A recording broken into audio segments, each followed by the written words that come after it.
and pee inside. What the fuck? The area around the airport in Kyiv that is being shelled. I want to go to our two reporters in the region. Richard Engel is in Mariupol, Ukraine, southeastern Ukraine. Aaron McLaughlin is in Kyiv. Aaron, last we left you a few moments ago, you were hearing fairly constant shelling. What's the story now? Yeah, we've been hearing missile strikes, cruise and ballistic missile strikes. That, according to an advisor to the Minister of Interior. It started in the early hours of the morning. The last 30 minutes, though, have been comparatively quiet. We are seeing a stream unverified of reports of Moldova, not Transnistria, but Moldova is being struck. Unverified. That people here waking up to these explosions are evacuating the capital of Kyiv. We have just heard from the Ukrainian president. In a statement that he posted to social media, say that Russia has attacked military infrastructure and the border control in many Ukrainian cities, noting that people can hear explosions. He also announced that he is imposing martial law to the whole state. He says, quote, "Today we need each and every one of you to stay calm and stay at home if you can. We are working, the army is working, all sectors of defense and security of Ukraine is working," continuing with a common theme, trying to keep people calm, trying to keep people from panicking in what is, and there we go. I've just heard the first siren has just gone off. What the fuck? And I've been told by city officials that that indicates that this is a city under attack. That, again, is the first time we have Bro, that's the first time they fucking put those out. The entire night, the city was being bombed and shit. They didn't have the fucking air raid sirens. Now for a couple of hours, and we were asking about these sirens. You said they'd been tested. Let's just listen. The sirens are now underway in Kyiv. The sirens are sounding to indicate that the city of Kyiv, the capital of Ukraine, is under attack. We have had reports of missiles and explosions. Let's listen for a moment.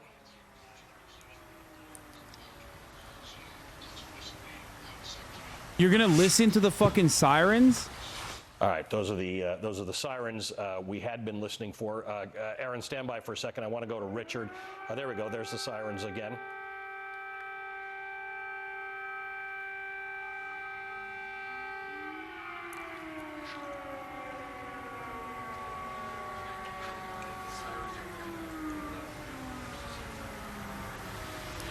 Aaron, we had been wondering, Ali. Go ahead. Yes. No, we had been wondering why we hadn't heard sirens. We all heard the explosions. We were wondering where the sirens were. I've been told by city officials that they had tested this system earlier in the week. They said it was working, and now, hours into this attack, we are now hearing this siren system alerting people that I mean, my geolocation shows like people in Ukraine literally watching. You know what I mean? There's like hundreds of people watching from Ukraine, which means there's more people watching from Ukraine. So what the fuck are you guys doing? Like how does that work? It's got to be VPN, right? Like every single person watching from fucking Ukraine has got to be watching from VPN.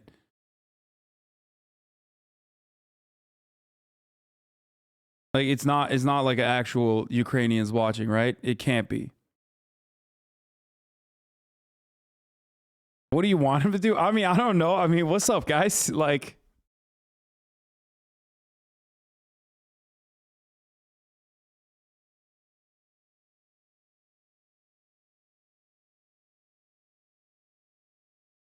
be safe, you know? I guess that's what I got. Yeah, no, the Ukrainians are watching on mobile, so they don't know the fucking invasion is happening. You know what I'm saying? Because they're currently watching on mobile, so they're like delayed. Sorry. Okay, listen. Okay, I need to lighten up the mood a little bit. Holy fuck, this is insane. Okay, listen. It's lighting up the mood so I can light the chat on fire with a fucking top of the hour ad break. Okay, a contractual obligation by Amazon, my glorious overlords. It's I'm running it right now. If you no longer want to see those ads, you already know what to do. You can subscribe for $5 or for free with the Twitch Prime. Here's the 1 minute ad break now. Here it is. Or if you get gifted a sub, you can also, if you're lucky, avoid those ads.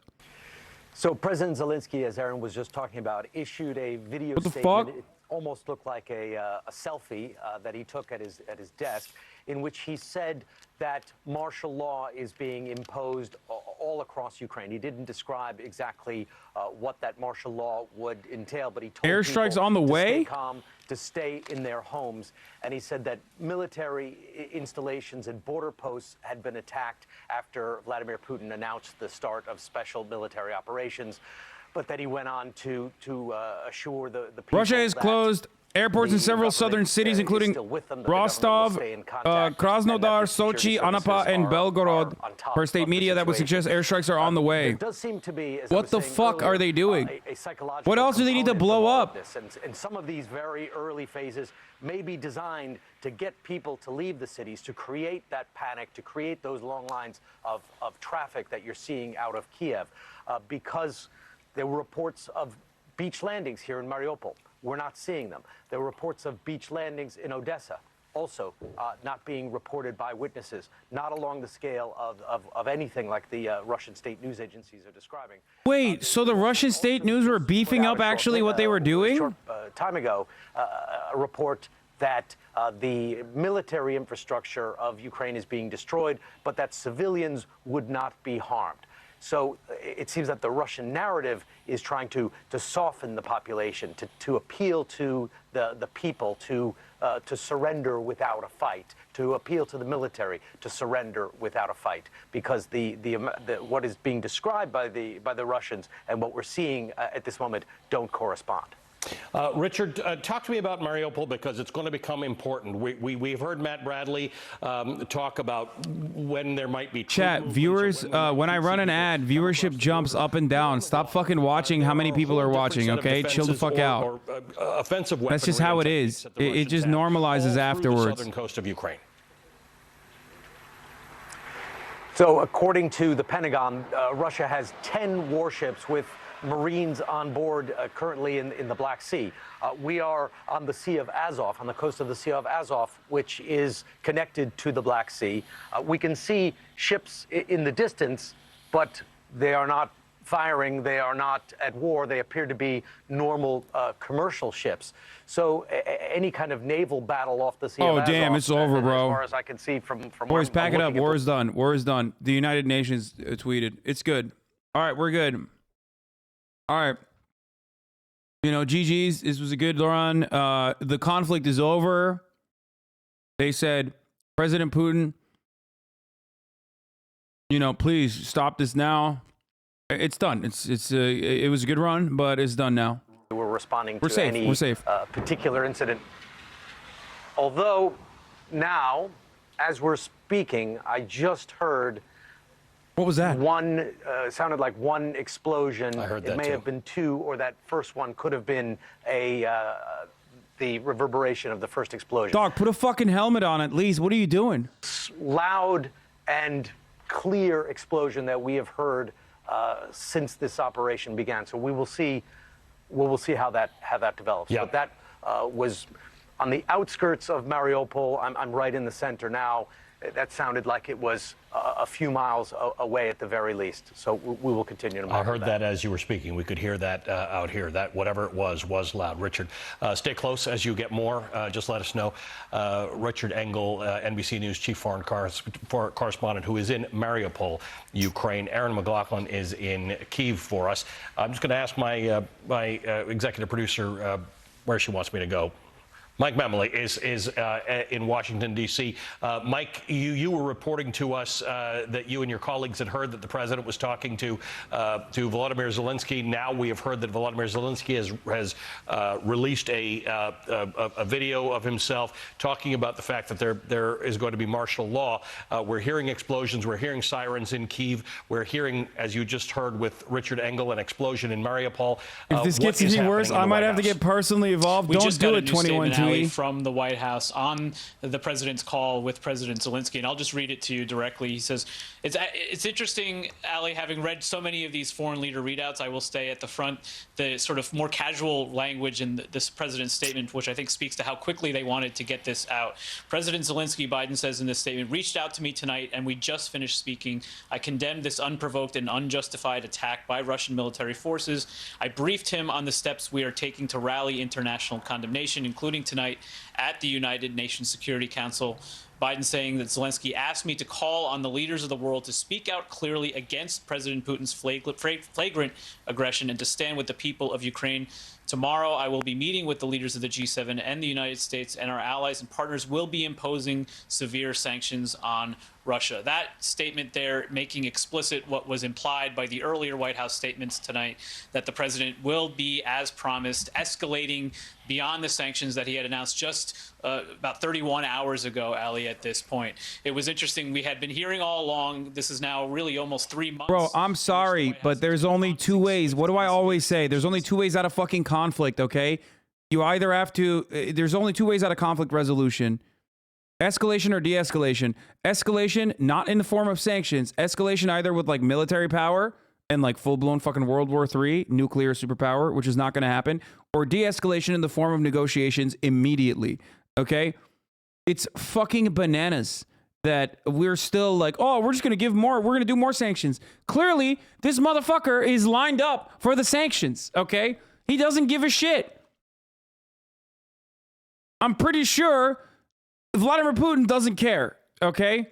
And not only that, but we also already fucking got our oil out. I mean, we lined up our oil and gas commodities.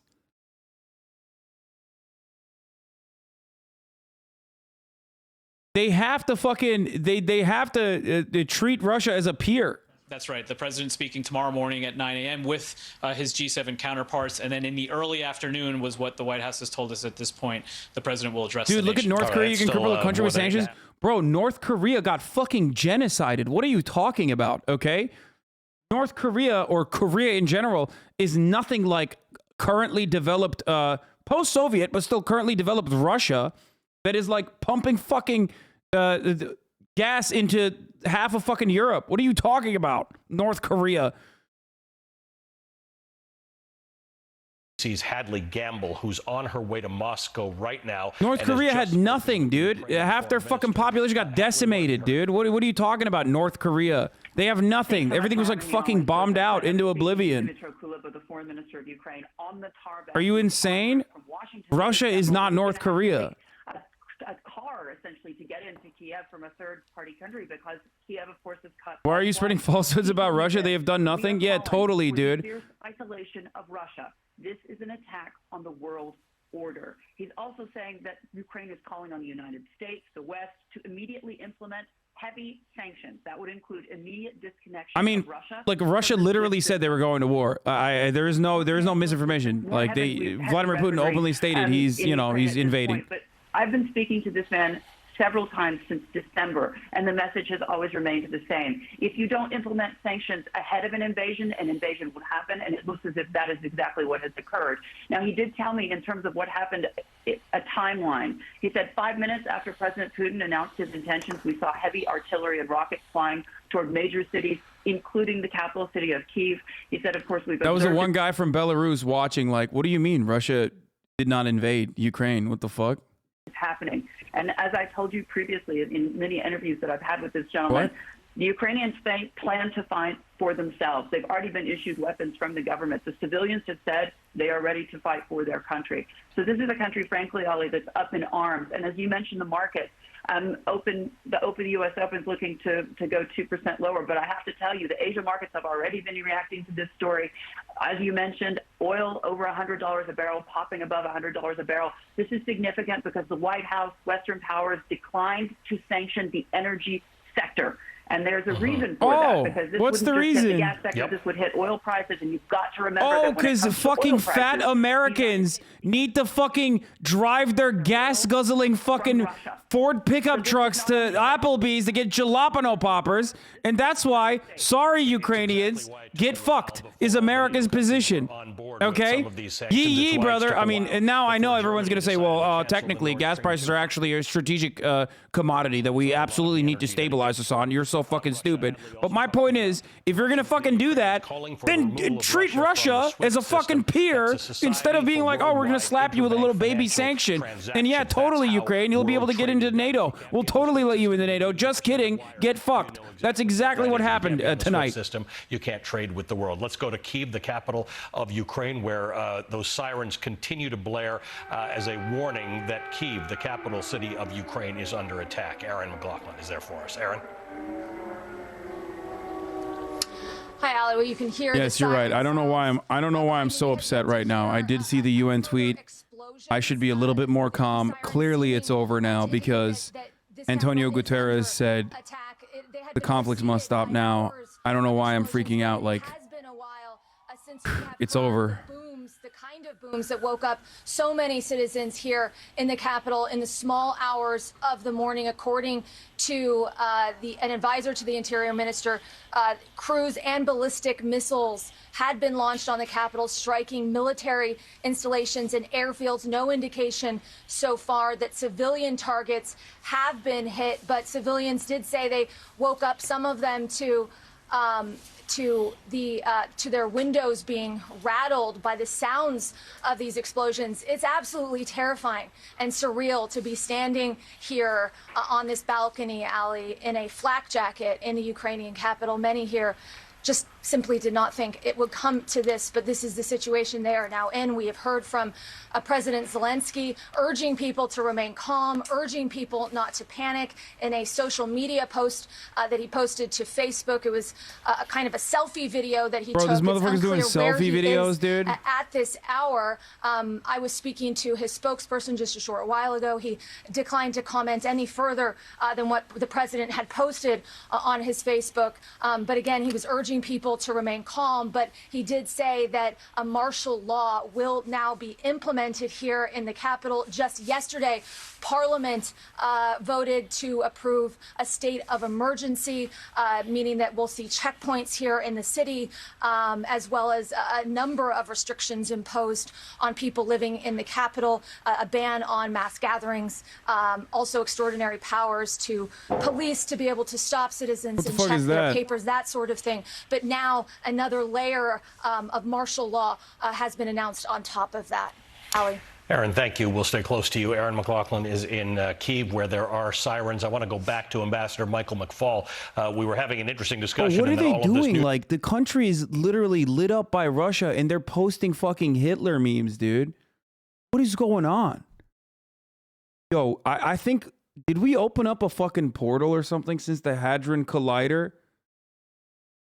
The fucking Hadron Collider, like, some shit happened, dude. Okay, and now we're just, I don't know. I think something is wrong, dude. Okay, this doesn't make any, like, what is going on, dude? You're under fire. Like, you're getting your shit blown up by Russia, and you're just like posting fucking memes? What is happening? It's like that one guy. Oh my God, I hope that guy that wrote the poetry didn't fucking die. That'd be really sad. I think it's just really important for us to keep reminding ourselves how quickly things can change. Just 2 hours ago, we were talking about how everything's quiet on the streets of the major cities. Now that's totally different. Look at what you're showing right now, Ali.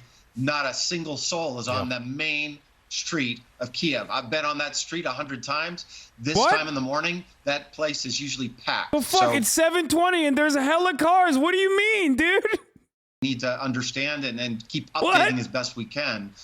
But I think, you know, people I'm talking to, they're preparing for war. They're scared. They're nervous. They've sent their children, by the way. They've sent their families, their older, elderly people already to places like Lviv. But most people are bracing for war. They're also talking about, by the way, that they don't have enough civilian defense to do that.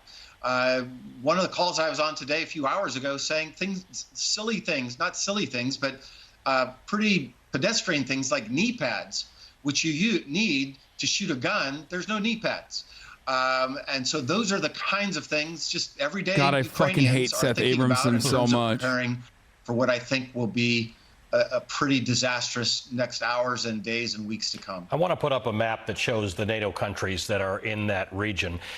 There are a lot of discussions about what the rest of the world can do for Ukraine, but Ukraine is not a member of the world's biggest military alliance, and that is NATO.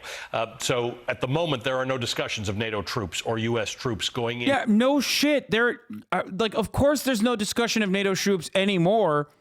Just like there wasn't before. There was just a fucking false bullshit fucking attempt. If there aren't going to be U.S. troops, if there aren't going to be European troops going into NATO, what does military assistance look like? This is literally the reason. This is the reason why Ukraine couldn't join NATO. This happening. The likelihood of this happening. More air defense systems are needed. Patriots. It's so fucked up, dude. It's so insanely fucked up. We're just going to beef up the fucking nationalist battalions. We're going to give Ukraine guns, and we're going to be like, yeah, let God sort it out. Good. Be with you, okay? May peace be with you. We'll give sanctions to fucking Russia, and now here you go. You fend for yourself. It's so disastrously fucked. It is so deeply fucked up. Ukraine, the president has made that clear.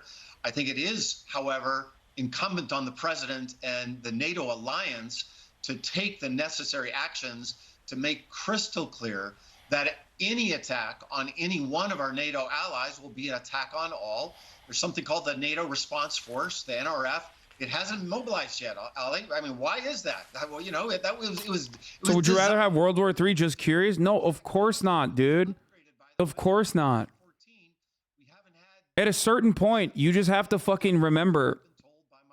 What the fuck are you saying 2 days ago? You said NATO imperialism akin to Mexico joining Russia. That is the same still. Do you not understand? NATO is still an aggressive, expansionist, imperialist force. America saying that they're going to let fucking Ukraine join, we have an open door policy, is bullshit. Because they were never actually going to allow Ukraine to join NATO. Because if Russia invaded Ukraine as easily as it did just now, then it would be fucking World War III.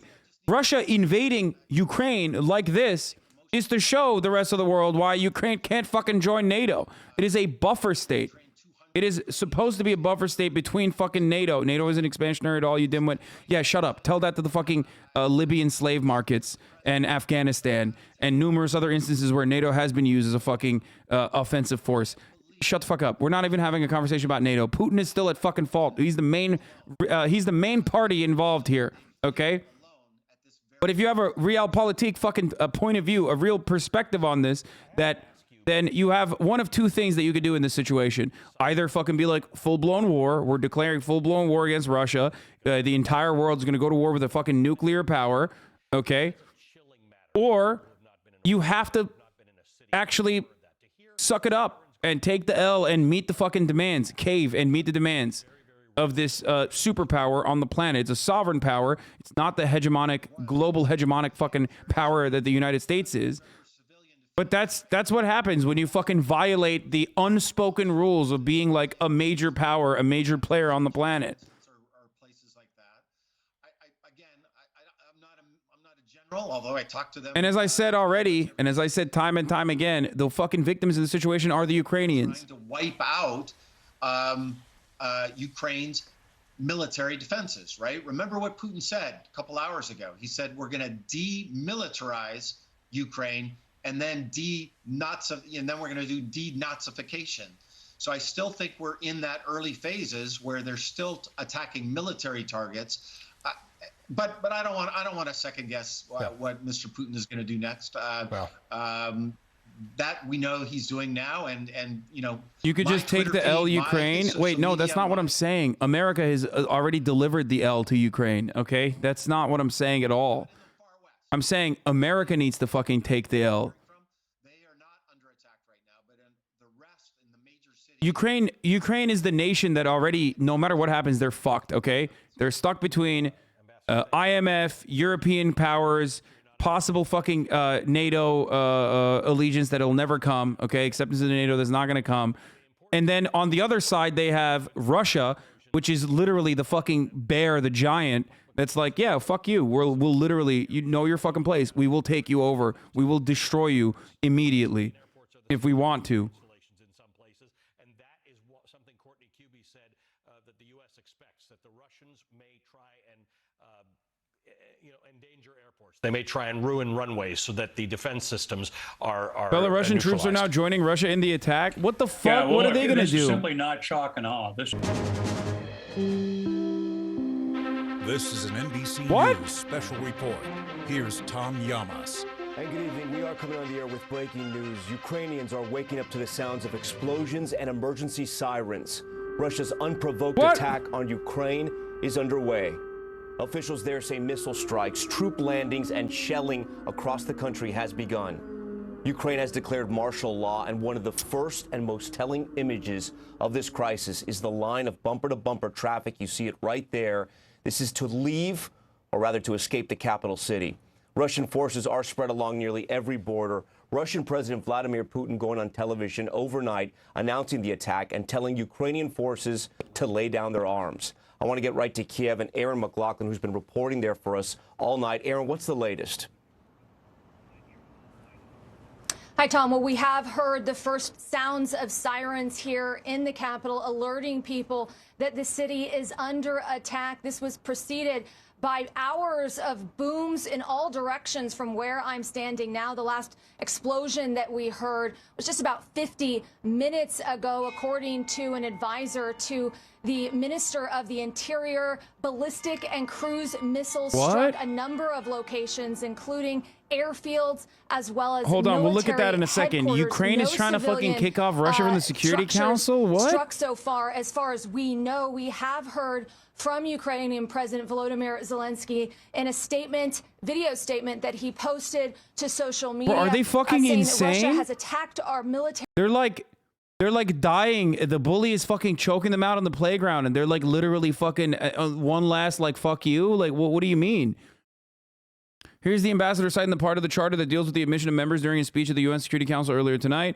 His demands for the document that shows the Russian Federation was welcomed by the body, by the UNSC and General Assembly. These documents don't exist, he noted, because the UN Legal Council made the call. Wait, what?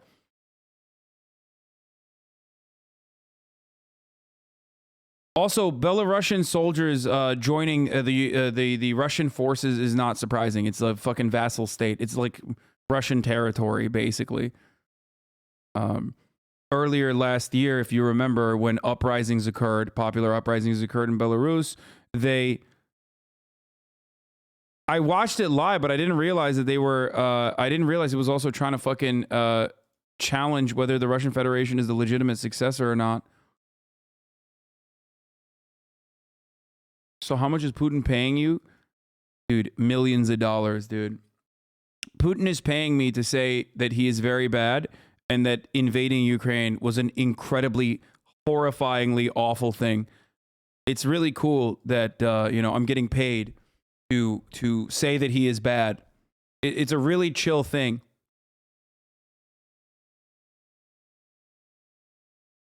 Yeah. It's a really, really interesting way to do business, to conduct business. But that's how you do, statecraft. Millions of rubles. Already under the heel of Putin. So, but very soft beginning to this whole assault. The big battle is coming. It's in the east to eliminate the Ukrainian armed forces in the line of contact. General, thank you for your analysis. It's all. Do you think Russia will keep its promises to keep civilian casualties to a minimum? I think so far they have. As far as what we know from like Ukrainian Interior Ministry numbers that they've released, it's only like 100, which is still fucking insane and completely horrifying, unacceptable. Do not misunderstand me, but a full-scale invasion in a situation like this, especially if there was like serious pushback from the Ukrainian forces as well, could literally lead to thousands. Like tens of thousands. Normally artillery fire, shelling into civilian areas, and not like super targeted towards, as they claim, military. Well, he's already told military President targets. Zelensky in the call that President Zelensky initiated within the last hour as to the president's statement. He says that he told him what he is doing at the United Nations and told him he's going to be talking to the G7 tomorrow and that there will be more tough sanctions against Russia. That said, take this back a moment to earlier this evening, 9:30 tonight, when the Ukrainian ambassador challenged the Russian ambassador who was leading as president until March 1st. He's the president of the Security Council, and demanded that he be replaced as leading the session because his government had just announced that he was attacking Ukraine's government. I mean, it was a very fierce argument. And that tells you everything about the UN and about the Security Image Council. from Ukrainian president's office sent to CNN. The Security Council overwhelmingly, the General Assembly today overwhelmingly supported Ukraine, and there were very strong statements. But the Security Council, Russia has a veto. China has a veto. China's not going to want Russia to be, sidelined here. They're likely going to support, at least not the invasion, but support Russia and Russia's initiative. But in any case, Russia has a veto. So there will not be any UN action. What will the president do? The president's going to talk to the G7 about more sanctions, and presumably NATO will now have a meeting of what they call the North Atlantic Council, which is the decision-making military unit, and they will order those. Can we assume troops. denazification is code for purge American anti-Russian troops dissidents? were No, on- the entire country is anti-Russian dissidents. Denazification is very specific. The reason why he mentioned it is because he's not signaling that to the rest of the world. He's saying that, along with the propaganda that he has mentioned thus far, to the Russian citizens, because invading Ukraine is not a popular fucking concept. Okay, it's not a big W like Crimea was. It's not going to even be a fucking. There isn't that much of a nationalistic desire for even Donbass to be secured, especially at a time when it's not like Russians are doing great. Okay, as a country. So the reason why he's saying denazification is because he's signaling to his country, his countrymen, in order to get as much support as possible, that he's gonna go and fucking kill all of the Azov battalion people. They're gonna go and kill fucking their supporters and in higher levels in the Ukrainian government, that sort of thing. Here's a Twitter list of showing tweets from Ukrainian journalists and other foreign correspondents in Ukraine. Confirms Lutsk airfield shelling. Statement of the Ministry of Foreign Affairs in Ukraine. Okay, I don't want to fucking free scroll through Twitter. It's also a reference to Ukraine decommunization. North of it, which is not a NATO nation. It's pro-Russian. There are Russian troops all along that northern border. Are you worried on what you might Belarus, happen to you since you're well known and you're saying these things about Putin? Genuinely asking. Southeast, with Ukraine. Ukraine is I don't think he's gonna. surrounded, but the south, I don't think Vladimir Putin gives a shit about a fucking dumbass Twitch streamer himbo. Okay, I'm gonna be honest with you. He's got more important things to worry about. The Caspian's also got a Russian Navy and troops. Well, the Russian Navy basically controls the access there because they've had those warships. They've got landing ships, and what you've been hearing so far, oh my God, is likely, according to the Ukrainian Defense Ministry, them trying to take out airports and other military infrastructures, and so they will control the air as well. Very clearly, they've got S-400s in Belarus, and they, control the airspace. The commercial aircraft have stopped running, according to the European Union. So Russia has them surrounded, and they have a much larger conventional force with up to 190,000 troops that we've been reporting. And there are reports, I haven't confirmed this, I haven't seen this from the Defense Ministry, there are reports that the Belarus army, those troops are also lined up with the Russians. That would not be at all surprising, given the way that they've been doing not joint transparent military exercises and what has been happening there in Belarus. So you've got a really large conventional force, and there's where's no the background? There's still background on this Austin Ox. How is this transparent? But they are not going to win the hearts and souls of the Ukrainians, and they took on Afghanistan, and look at how that went for them. Yes, which is their withdrawal from Afghanistan, their defeat there was the beginning of the end of the Soviet Union. Yeah, the Russian population is Vladimir Putin. the one thing about people around the world is not everybody's interested in their government getting involved in long, drawn-out wars. Obviously, by the way, as you said correctly, it's the Black Sea, not the Caspian Sea. Getting a little late in the night for me, but it's not so late that Secretary Blinken has just tweeted out, Andrea, that the defense secretary and I spoke with Jens Stoltenberg to condemn Russia's attack on Ukraine and to discuss the alliance's coordinated response. We are united in responding to Russia and strengthening NATO's eastern flank. So NATO's eastern flank, as it relates to Ukraine, is mostly Poland, but it's those countries that you named, the Baltic states, are very deeply concerned about this. They all have large Russian populations, sometimes in excess of 20%, and they're very worried about this thesis that Vladimir Putin has, that Russians anywhere else require the umbrella of protection of Russia. It reminds them of what Hitler did in 1939 as an excuse to go into Poland. So these NATO countries that are already fully NATO are very worried about this. Of course they are. They are on the front line. And who knows if this will stop with Ukraine. So what are Vladimir Putin's ambitions? All we know so far is that he wants to control. Russian and Belarusian armored formations assaulting Ukraine from the north now? Wait. And the Ukraine military says information about landing from Russian troops in Odessa is false. I don't understand. I mean, are mainstream media sources just like fucking lying? I don't really understand it. Ukraine military says information about the landing of Russian troops in Odessa is false. Ukraine military says Air Force of the Armed Forces of Ukraine is repelling an air attack by the invader.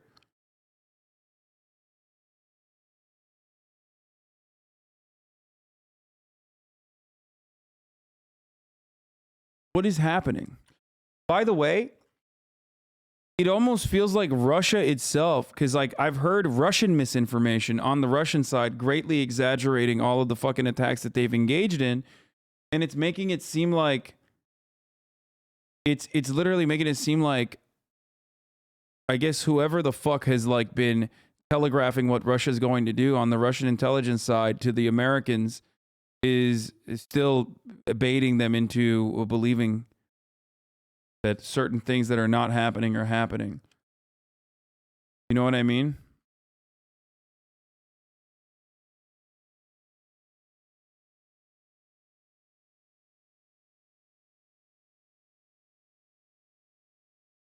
Like it feels like Russia is beefing up how vast and how large the attack actually is.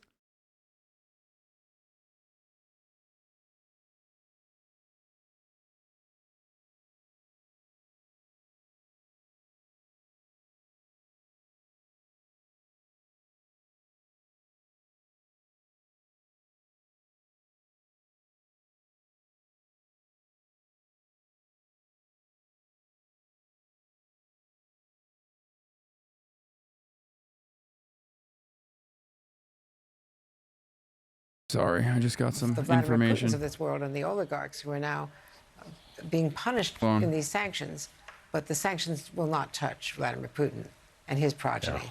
They are so well protected. According to a lot of U.S. intelligence, he may be the richest man in the world. It may hurt Russians. It may not hurt Vladimir Putin. Exactly. Andrea, I'm kind of fascinated that you're still talking to me, because I don't know what your last 96 hours. I've spoken to you in all sorts of parts of the world. You have been nonstop, so I appreciate you continuing to bring me your very important analysis right now. Andrea Mitchell is NBC News' chief foreign affairs correspondent. Courtney Kube is NBC News' Pentagon correspondent. And I have to say, Courtney, this has started to unfold the way you narrated it for me at 9 p.m. This evening. The things you said were going to happen, including, and surprisingly to me, not to you, what seems to be attacks on what might be an airfield or an airport near Kyiv. You had said they might intend to pock the runways so that those few aircraft military aircraft that Ukraine has can't work. Yeah, that's right. So, I mean, Putin sent me a text message of this initial part of the invasion, of the kinetic phase of this invasion, is to stop the Ukrainian Air Force and Ukrainian military from mounting any kind of a response or defense. Dude, Belarus, the Belarusian government, the Belarus government is such bitches, dude. They're like, what are you gonna do, bitch? What are you gonna do, bitch ass? Like, they're like, oh yeah, we'll come with you, dude. Come on, we'll invade with you. It's like little babies, dude. Okay, sick. Such cucks. Just absolutely fucking cucked. Belarus is a Russian ally, yes. It's like a fucking vassal state.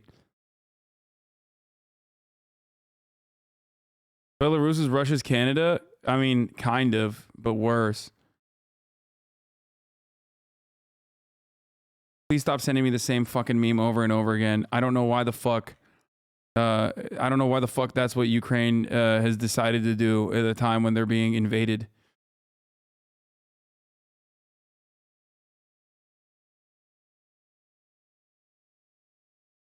Latvia's prime minister calls for Article 4 consultations with allies at NATO. Coordinated defense in advance of the Russian military physically moving across those borders. Another thing that we've been expecting to see and we're hearing from the Ukrainian government that is happening is cruise missile strikes. So the Russian military already had dozens of missile assets all around that country. But the one that was particularly concerning to U.S. intelligence officials in recent days were those ships that the Russian military brought into the Black Sea and then into the Sea of Azov. They're landing ships, yes, they have the ability to bring mainly Russian Marines, but Russian military ashore there. But they also have missile capability, and those are among some of the Russian military's most precise capabilities for targeting from afar. So this is an interesting point because we have had discussions about the Ukrainian military and how fierce they are and how enthusiastic they are, but this is almost like asymmetric warfare, right? When you're talking about missiles. What the fuck is this? Russia's guide to a Mickey Mouse invasion. This invasion does not count on my book. If Russia does invade, it'll be a Mickey Mouse invasion. It has to invade a country 1% of its size. Spawn camps in its borders. Sleepy Joe's and a worthy contender. Germany is known for choking wars. Won't allow NATO. Mickey Mouse invasion.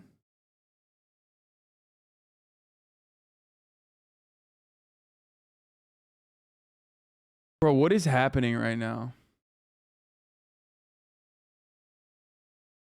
Is this like LeBron Twitter? Like, what the fuck?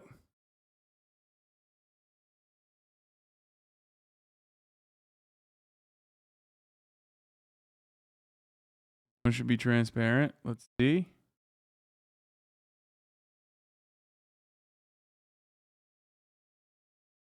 Yo, it is. Let's go. Let's go, dude. There it is. Breaking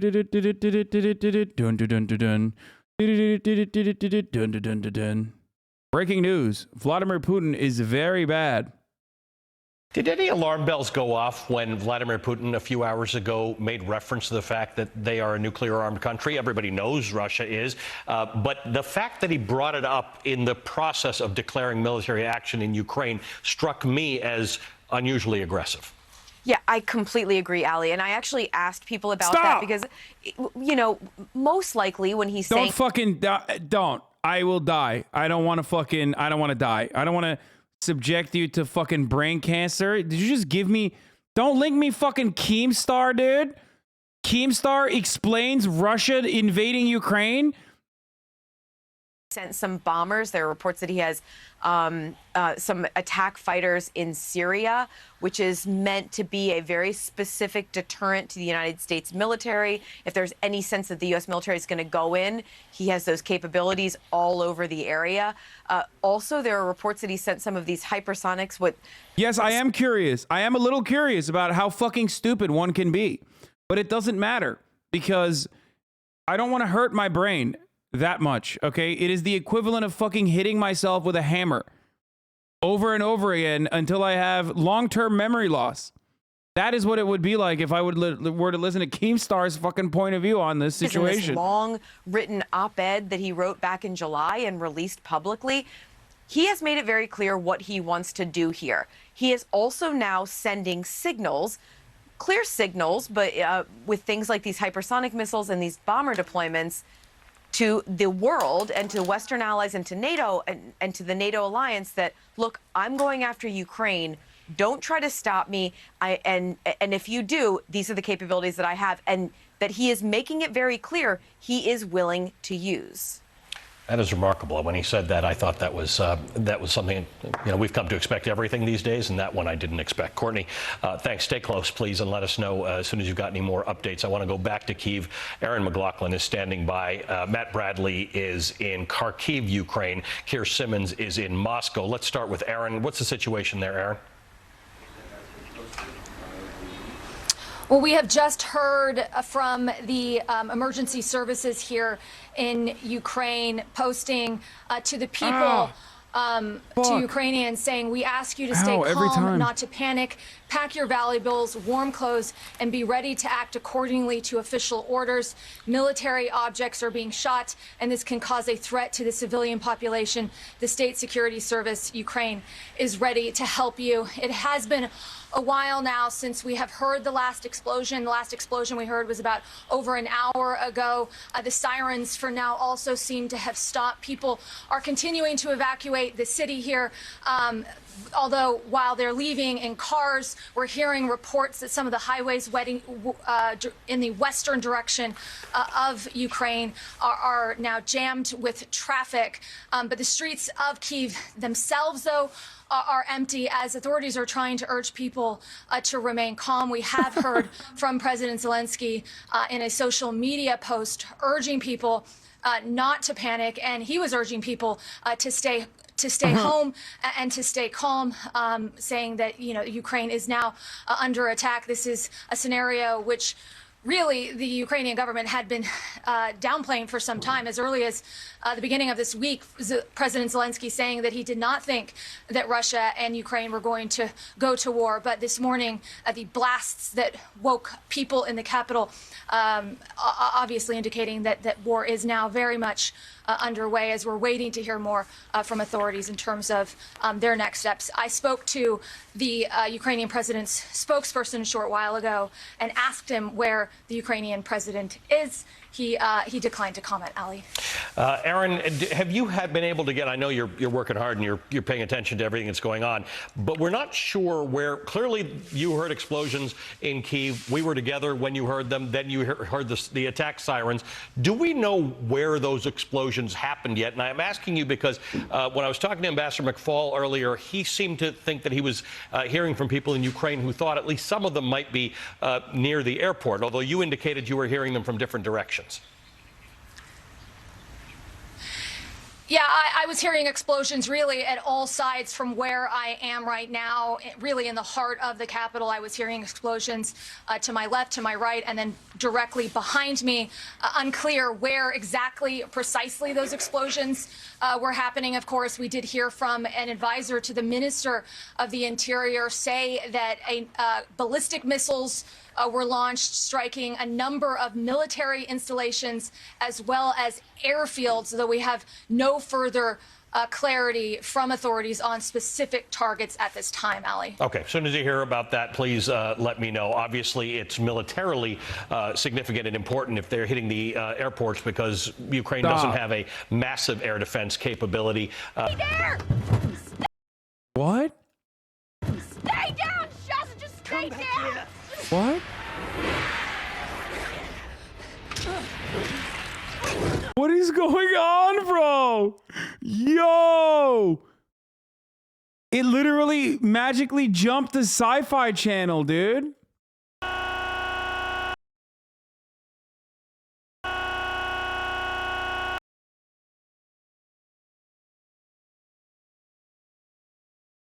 What? Did Russia just fucking hack NBC News? Will have very strong ties to Ukraine, and they'll be waking up now, really, I think, very worried about what is happening. But they will be told, as they have been so far, that this is not an offensive military operation. This is the defensive one. So there will be a sense of reluctantly accepting the need to enter Ukraine rather than supporting a president who is hell-bent on rebuilding a Russian empire. Bro, this isn't even like live. This is like old shit. This is not live. It's like light in Ukraine. Lights are out. I mean, not lights are out. I don't know what the fuck I'm saying. It's bright out. What the fuck happened to NBC, dude? Does anyone have that link again? That was crazy. A member of NATO. And now we're seeing the events unfold on the ground there as a result of what Vladimir Putin had called very much a security threat to this country. I want to say that on Monday evening, during his first televised address to the nation, where he declared those two states as independent states in eastern Ukraine, Vladimir Putin said to the West that you didn't want us to become friends, the but former Soviet Union. This is one of his ambitions, and could be one of the underlying notions of why he's coming into Ukraine, because we keep asking that question, why is he invading Ukraine? And we know, of course, that Vladimir Putin considers the collapse of the Soviet Union, he's said this, to be one of the most, the biggest political Ukraine's military of the 20th century, reconstituting it for him, or at least reconstituting some sort of sphere of influence that would include shot Belarus down a Russian and aircraft. Ukraine. It's one of the motives behind the dramatic actions he's taking this morning. Yeah, well, when you look at the map and you look at from the Baltics Holy to the fuck, Black do you have Sea, the footage? Only Ukraine is in the way for Russia's purposes. Belarus is not a NATO country. It is strongly in the pro-Russia camp, and this is what is so alarming to those NATO countries, Latvia, Lithuania, and even Estonia. Matt, we're going to come back to you very shortly. If you get a chance to look around and let us know what's going on, we'll come right back to you. I want to go to Moscow now. Keir Simmons is standing by there. He's got some news out of Moscow. Keir, it's morning there. What's happening? Yeah, it's just coming up to 9 in the morning here in Moscow. The traffic, the streets are just as calm as you might expect. This city, of course, not being targeted the way that multiple cities there in Ukraine are. Russian people waking up to first see that speech by President Putin that happened at 5:45 in the morning, just being replayed again and again and again. It was almost as if the Russian television stations took time to kind of get started and begin their morning news programs, perhaps even many of those journalists wondering what to say, because I can tell you Russians across this country will be stunned. One little piece of news, Ali, we're hearing that the airports inside Russia close to Ukraine, multiple of those airports in the southern area of Russia near Ukraine, those are being closed. I think that's not surprising, to stop civilian aircraft from flying while there is an air campaign taking place close to those airports. And another piece of news from here too on the financial side, Ali. So the Moscow exchange has been suspended after shares dropped heavily. The ruble is frankly in free fall. It's hard to tell you what the value of the ruble is right now, because it's a straight line down against the dollar. And I think this goes to an important question right now for Russians and for President Putin, Ali, and I know I'm on your territory here when we talk about this. What we have been talking about up until now is the potential impact of sanctions. And clearly the markets will be very worried about the uncertainty. What will those sanctions look like? But there's also a question of the uncertainty of a conflict. Once a war is started, you don't know what happens. We definitely don't know how this is going to play out in Ukraine. For the Russian people right now, they're seeing the value of their currency fall. And as you know only too well, the next impact of that is heavy inflation if that continues. So aside from the question of sanctions, what the Russian people are waking up to right now is a heavy impact on their economy.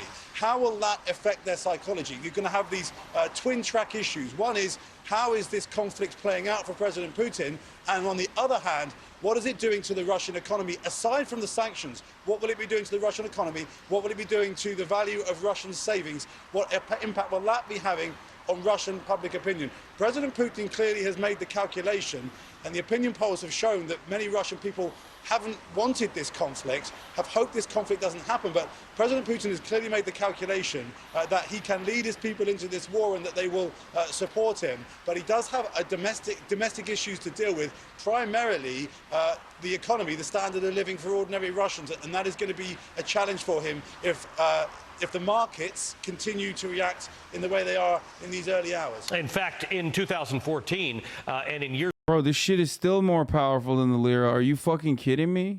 is people not seeing prosperity. I'm always happy when you wander into this space. I will tell you, European markets are not open yet, but it is looking like we are looking at a more than a 2% drop across the board. What the fuck on is US this shit, markets, dude? Which would be about a 700-point drop on the Dow. But more importantly, Turkey's not invading Ukraine.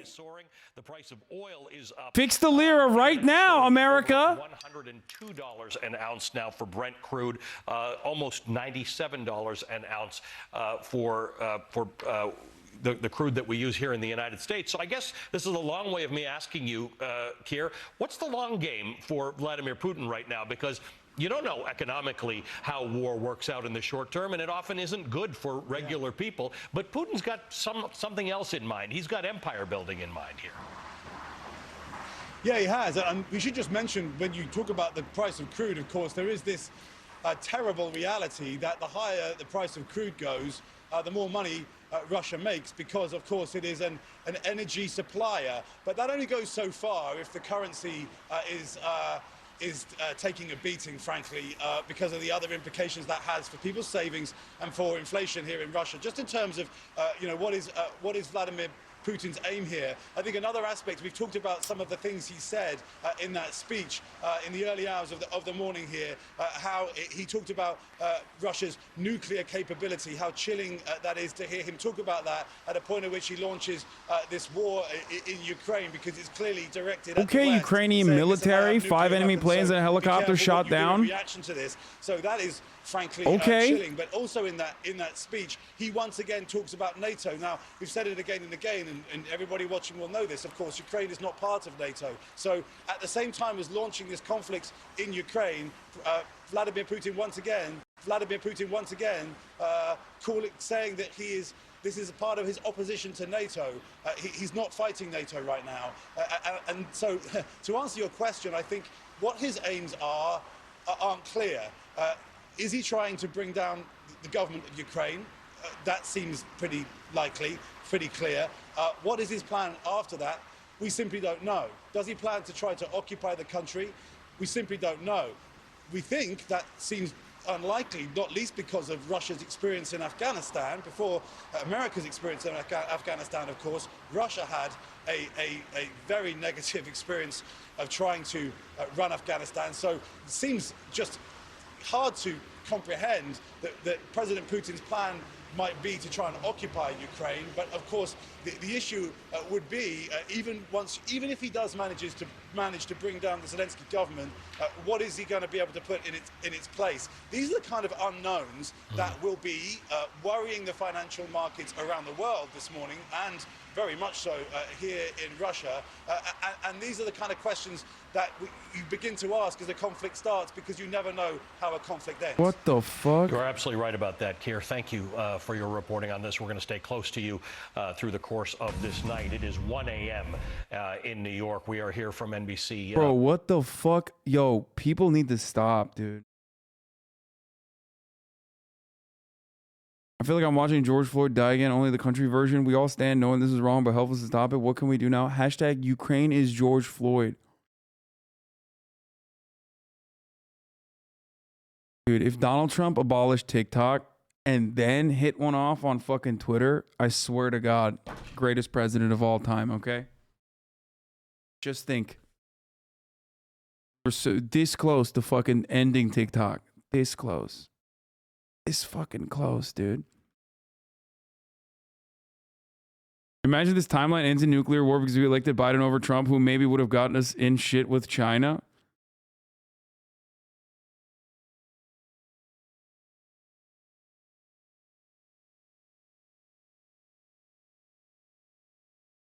Dude, I don't even know. I don't even know where we would be at this point if Donald Trump was president. I mean, what am I saying? He is president, brother. He's my president. He's the real president, brother. Vladimir Putin fears him. That's going to be interesting to see.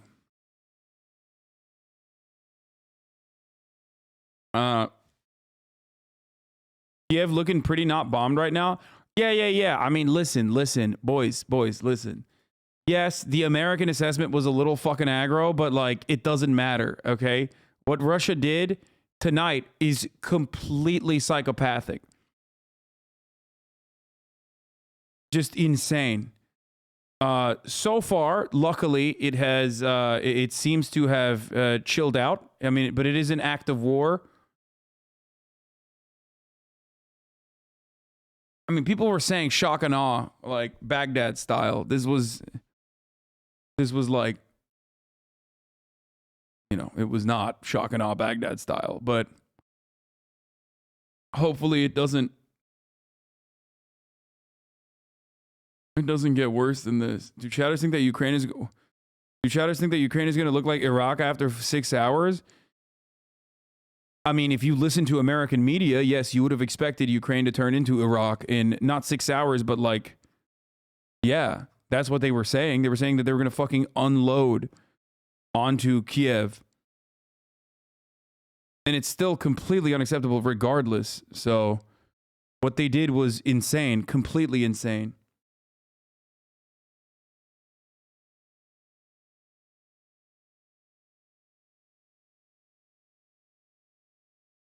Ukrainian Defense Instagram posted this. I don't want to see Ukrainian memes. It's like hurting my soul. That like some like intern is literally like fucking sitting under a desk in Liev and just like posting fucking memes. He's like, I got this good one. This is going to be good. This will really shock the world. Didn't you say they wouldn't touch Kiev? Every time you say something, it won't happen. It gets worse. Yeah, it's my fault. I'm the one. Vladimir Putin is listening to everything I'm saying. I'm the reason why this is happening. That's right.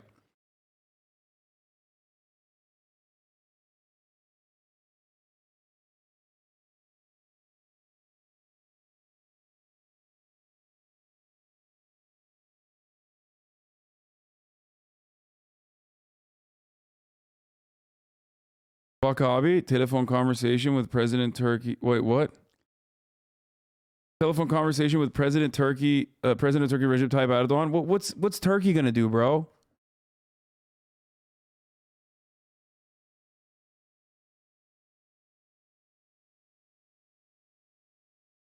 Kiev air sirens going off, bombings in Lutsk. I like how your goalpost shifting, Lamau, and no one is claiming it's your fault. Wait, what? No, that chatter was joking, and I was joking back with that chatter.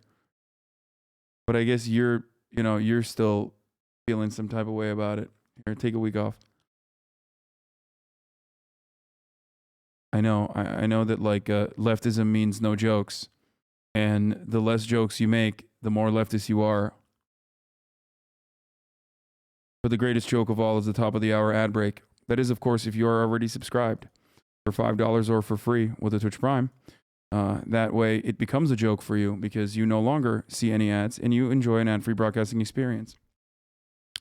That's right. Thing like that, he has history in mind. Or if you're lucky, you can get gifted a sub. But these are the ways that you can avoid the top of the hour ad break. It's just a minute long. America had very good intelligence. But here's the ad now. We even heard the president of Ukraine in recent weeks sort of saying it's not as bad as Americans seem to think it is. It seems that everything that the White House has expected to happen is happening now. Goalpost shifting. I was wrong. Focus on the actual issue, please. What do they do? Yeah, well, remember exactly. The Russian officials in the last few days and weeks used words like hysteria and misinformation and false information to describe the American warnings that Russia would invade. And here we are in the early hours of today. In fact, they have invaded, or at least they certainly have begun an assault on their neighbor, inflicting military casualties. And I think that, it is hard for the West to deter or engage in diplomacy with somebody who, as we've just discussed, has what he believes is a historic mission, right? It's not about achieving certain... Yeah, Putin really heard me say only a little Ukraine news today and said, bet. Yeah, I literally said, we're going to do a little bit of Ukraine news, but it's an active situation. So like we might continue covering it depending on new information unfolding. And then, Russia invaded Ukraine. So yes, like full blown invaded. Not Dave Chappelle. Thank you. Iron Shadow, thank you for the 5 gifted.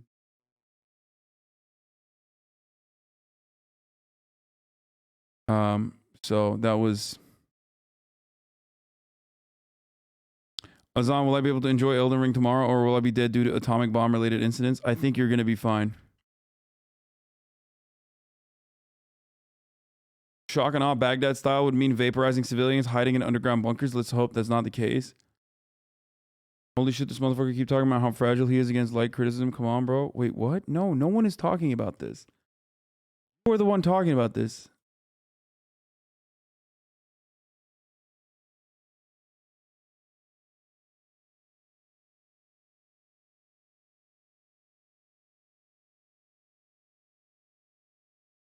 I don't know why people are like, not a single person is talking about it. You just invented something that people are talking about. What would be catastrophic? That's a day off. They can take a day Ukrainian off. Military ran out of weapons. Javelin. Listen, we have a lot of new people in here, so I just gotta, you know, mention something really quickly. When I ban someone, it's usually for your, it's for your good and for your enjoyment of the stream. The reason why I say that is because, look, long-term community subs, community members, you all know I have a very, very bad brain. I can't stop myself from regularly engaging with chatters, no matter how fucking bad faith their criticisms might be, no matter how much they are repeating themselves. If it were up to me, I would literally just endlessly fucking duke it out, non-fucking stop. But when I ban someone, it's because I want to stay on message when there's 100,000 people in here and they want to fucking learn about what's going on. You know, I don't want that selfish person to to take over the stream.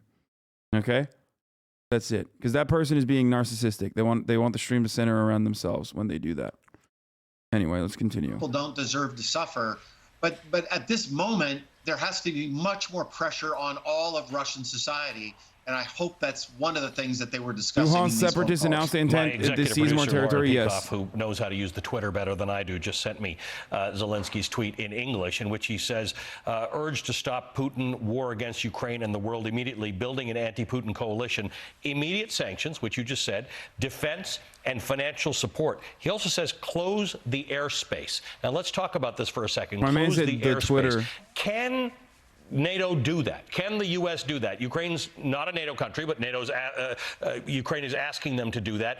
What level of sanction, or does that cross the? If anyone is to be to blame for what's going on today, it's Imran Khan. Okay, that's right.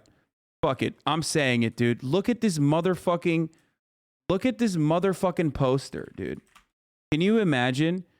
Can you imagine going to fucking Russia, going to Moscow, okay? And then this is the, does anyone have it? Oh, here it is. Wait, does anyone have that fucking tweet with Imran Khan going to fucking,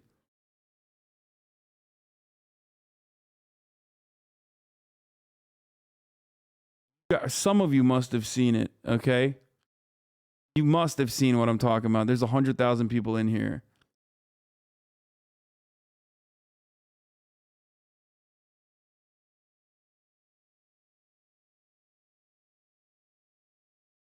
Ukraine has reported they captured more cities in the LPR. Ukrainian authorities are capturing 2 towns along the Russia-Ukraine border in the Luhansk province. Uh-oh. Uh-oh. This, dude. This. Okay, this is what I was going to say. Wait, no, not that. No, not this. No, the actual fucking poster. Did no one see the fucking poster?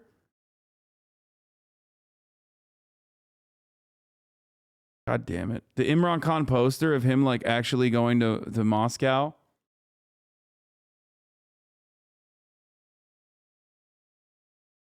What? No. No. Yeah, okay, it's whatever. It's fine.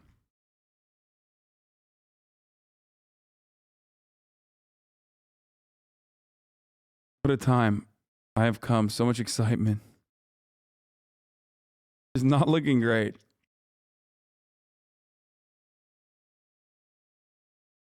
Yes. Oh, this isn't even it, but this is one of them. Yes.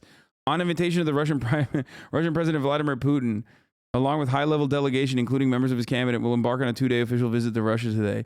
It's so funny when they have Imran, like when the Pakistani, when the Pakistani delegation, like when they go somewhere, it's like, It's they have the funniest. They have the funniest posters.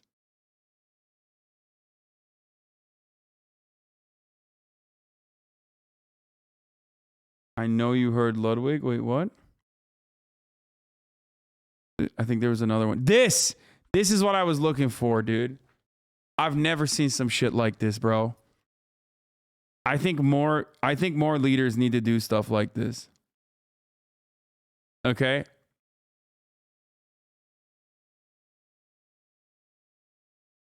I think more. What is this, bro? Is he visiting Disneyland? What the fuck? I love that. I think more leaders need to do that. Okay? This is like when chatters make memes of me for me to use before I blast off on Twitter. Okay?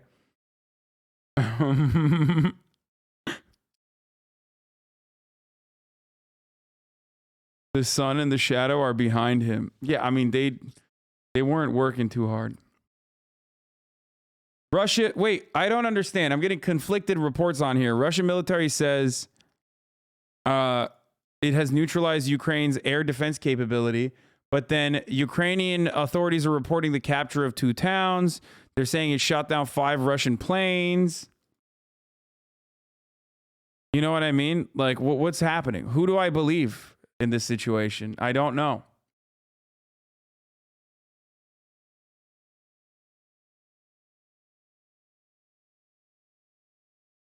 The clip of Lud stealing your content.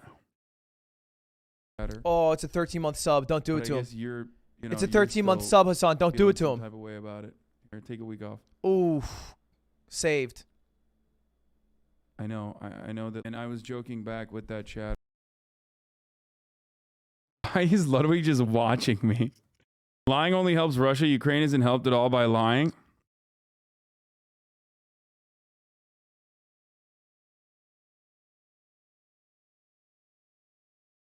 Believe them? They've been good so far. 1 hour and 22 minutes in. No, this account also said they fucking overtook like Odessa.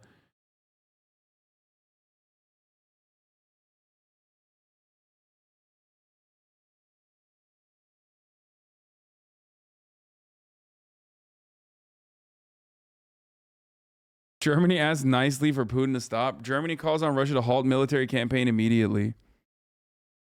Oh yeah, I'm sure the 0-2 in the last 2 world wars, Germany is going to stop them. Before I go to Ukraine to fight the war, I just have to thank one thing. Thank you, Fortnite, for teaching me how to hold a gun, how to aim, and most importantly, how to kill other players and win the battle royale. You have taught me how to fight war.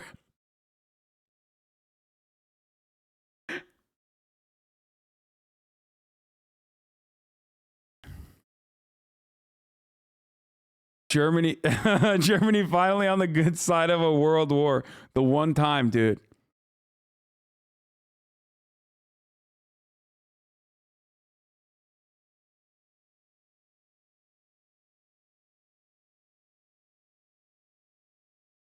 The world must act immediately. Future of Europe and world is at stake. To-do list. Devastating sanctions on Russia now, including SWIFT. Fully isolate Russia by all means. In all formats, weapons, equipment for Ukraine, financial assistance, humanitarian assistance. I mean, that's probably going to come, but 230, there are 230 motherfuckers from Ukraine watching right now while they're being invaded. What a wild time we're in. I mean, yeah. Good for them. Good for them.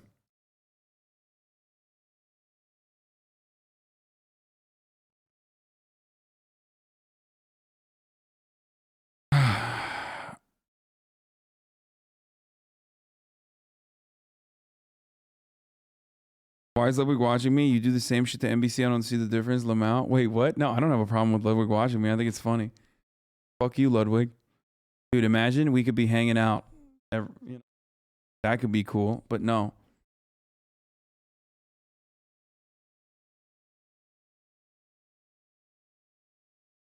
There was no good side on World War I, though.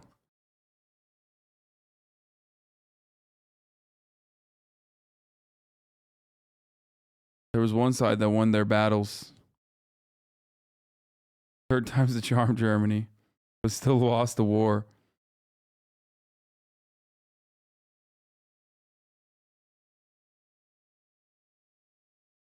Not even clear what the geostrategic advantage is here. It both vindicates NATO and whips up fear of Russian expansion into the Baltic Sea. Yeah, that is also the other part of this equation that is very interesting. And Q is correct. It literally does not make any fucking sense that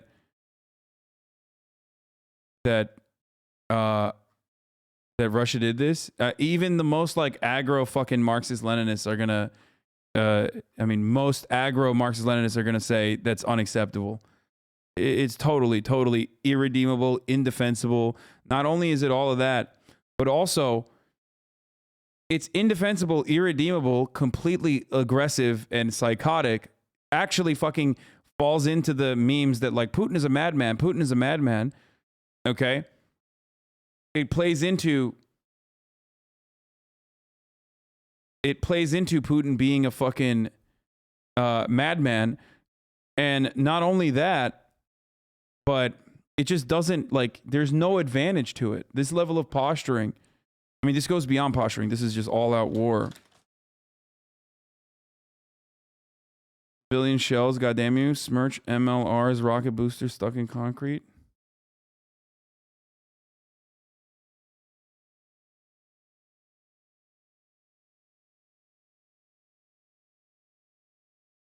Man, I don't think you really know what you're talking about. This guy, Anonymous, keeps saying, I don't think you know what you're talking about. Do you know what I'm talking about, dude?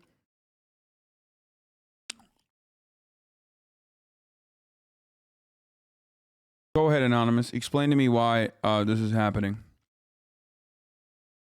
Let's hear it.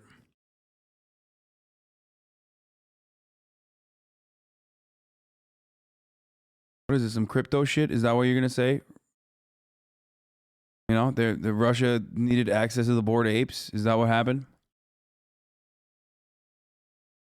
Please don't hack me.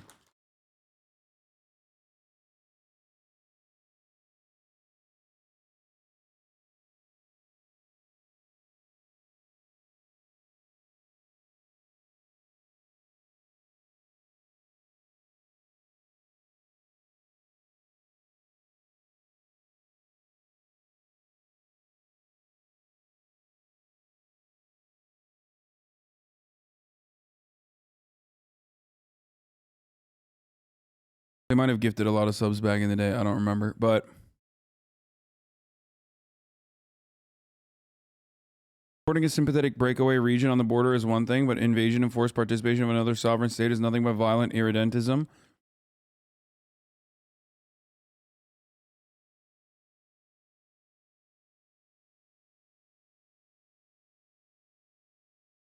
I want to hear what Russian propaganda is. Oh, Russian mission UN. Ukraine's provocations against Donbass not only failed to stop, but actually intensified. That's why DPR and LPR turned us, requesting military support under bilateral agreements on cooperation that had been signed simultaneously with the recognition of Donetsk and Lugansk. Oh, okay. That's why you're bombing Western Ukraine. Got it. Makes total sense to me. Yeah, nothing to see here, dude. Totally. I'm always doing things like that. Dude, I know, yeah. Just like when your neighbor's dog shits on your front yard, you go and kill the entire block. You know, normal stuff. You just light the block up. Makes sense.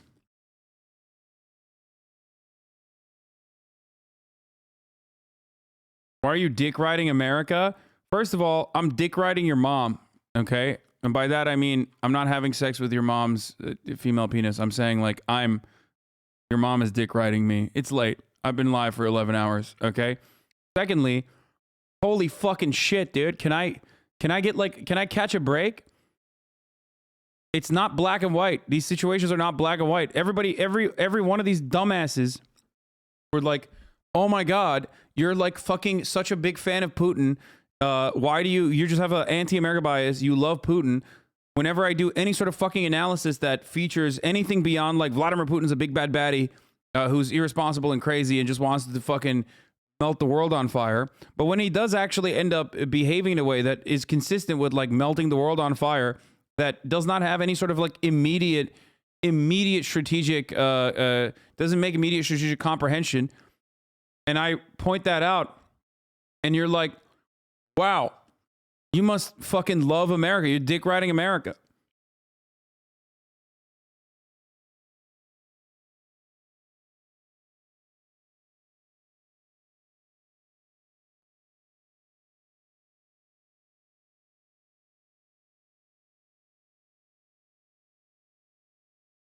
The banner isn't up. It's your fault, dude. Yeah, we upgraded the banner, motherfucker.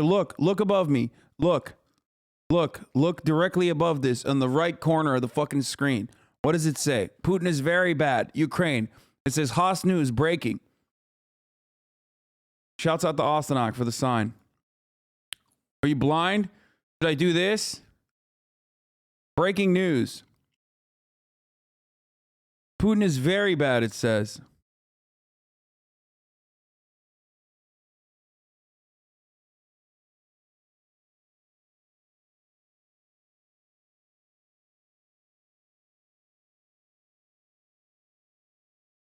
You wanted this admitted? I wanted Russia to invade Ukraine? What? Why would I want that? It is literally the absolute opposite of what I want.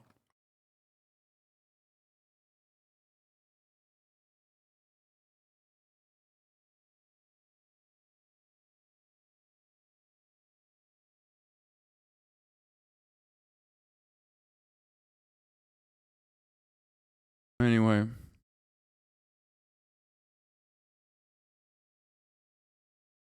Ukrainian officials say hundreds of Ukrainian service members believed to have been killed in Russian strikes. So, I don't know about this.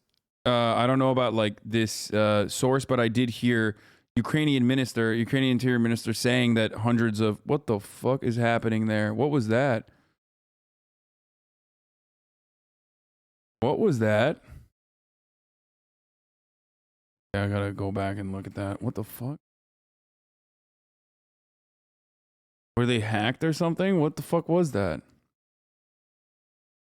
About ground forces is not good. There are a number of armored columns coming from the Belarus the country, which is now in a situation whereby there's a very... That wasn't Twitter. That was like the official NBC YouTube page. One border crossing where we were actually present yesterday. Senkivka is the border crossing. It's where Belarus, Russia, and Ukraine's borders come together. Now, it would appear that this is really, this whole Belarus area was really teeming with armory. Hundreds of airplanes being used from there on various airfields. Yeah, it seems like they just hit strategic positions. From satellite imagery, which we were working off at the time, we could see hundreds of new military vehicles in place and hundreds of tents for troops, new deployments. So this is on top of the 30,000 soldiers based in Belarus on what was supposed to have been a military exercise, but obviously the intent wasn't just that. And we're now hearing that that armored column is heading south in a Kiev direction. We don't know, obviously, where that force is intended to stop, if at all. We're not sure about the situation with air support, but not wishing to be alarmist, it is heading in this direction, and we have seen video of that on what looked like a CCTV image. But we were there, as I say, on Wednesday. We could see. Making me want to punch my Russian coworker tomorrow. Please help me with my growing hate. What the fuck is wrong with you, dude? Are you fucking stupid? When America goes and like blows shit up in Iraq or Afghanistan, is it your fault? Did you want that to happen? I mean, maybe, but usually it's not your fucking fault. Your government, especially in the case of Russia, like there's even less Russian people, especially Russian Americans, have less to do with what fucking Vladimir Putin decides to do than anyone else.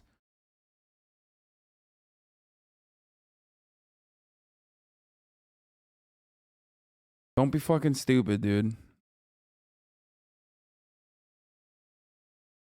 Unless you're the Ukrainian ambassador.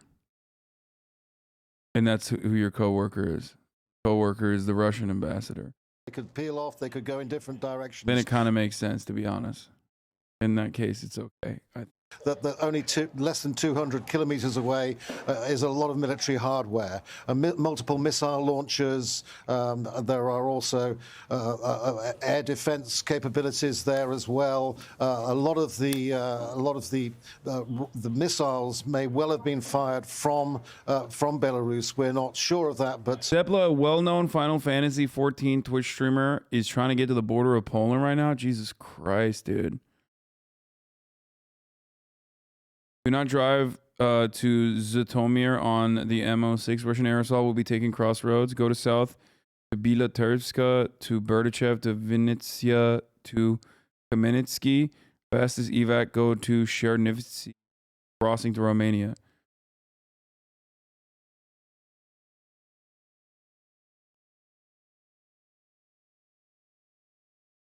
Violence is never okay, dude.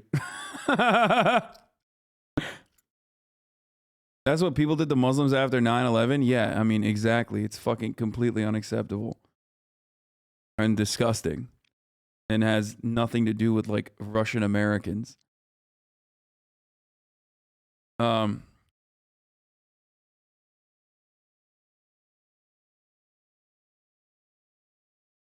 Ukrainian chatter wanted me to share with you.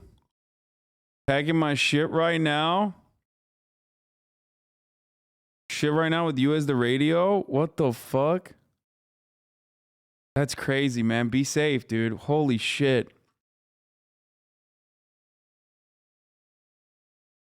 Oh my god, my Ukrainian chatter is Anthony Fantano.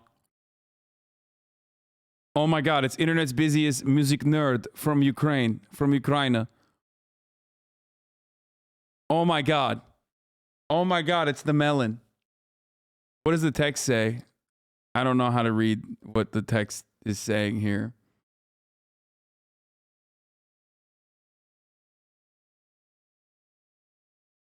Does anyone know what this text says? I don't know if I want to know. Too blurry. Yo, homie's got the masturbation paper towels. I mean, not the fucking...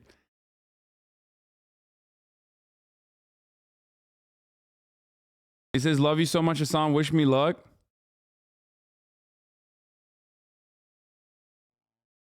Fuck.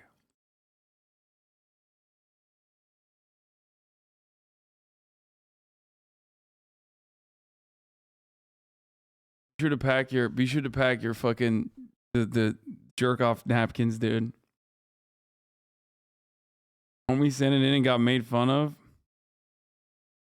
Dear marauders, please don't steal shit. Thank you. Dear marauders, don't steal, please. Dear marauders, don't steal shit. Thank you, heart.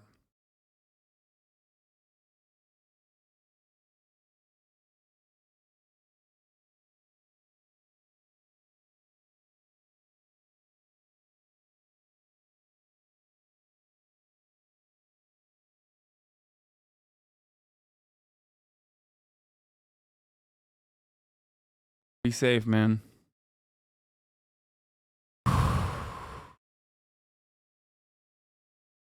Let's be honest. If you thought you were about to get bombed, you'd be jerking it right now. Dude, I said that. I already said that. Remember earlier before Russia invaded and we saw that dude writing a poem? And I was like, dude, what are you doing writing a poem on Twitter? Like, I'd be fucking cranking one off. Like, you know what I mean? It does make me real sad, though. Dude, listen, you're going to be all right.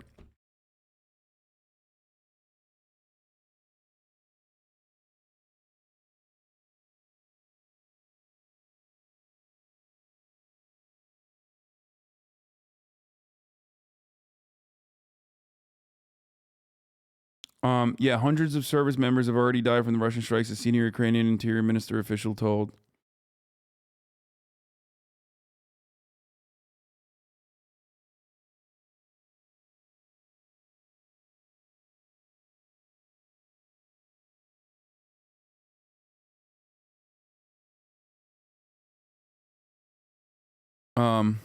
Ludwig on watching your stream. What is he saying? I think it's funny. Fuck you, Ludwig. Wow, fucking narcs. Dude, imagine we could be hanging out. Typical narcs, bro. That could be cool. But Yeah, no. you ditched me to go to the fucking Super Bowl. And how did you get the money to go to the Super Bowl? Profiteering off of war, Dick Cheney. Oh, Jesus Christ, dude.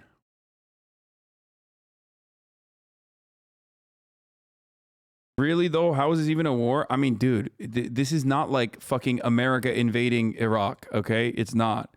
But it doesn't matter. It's still a complete psychopathic escalation. Again, I have to repeat myself. Just because it's not like fucking... Just because they're not, like, they're actually doing targeted deployment, like very actual precision strikes, does not change the reality that it's still an invasion, and they have they've deployed missiles, dude. What are you talking about? They blew up the fucking airport.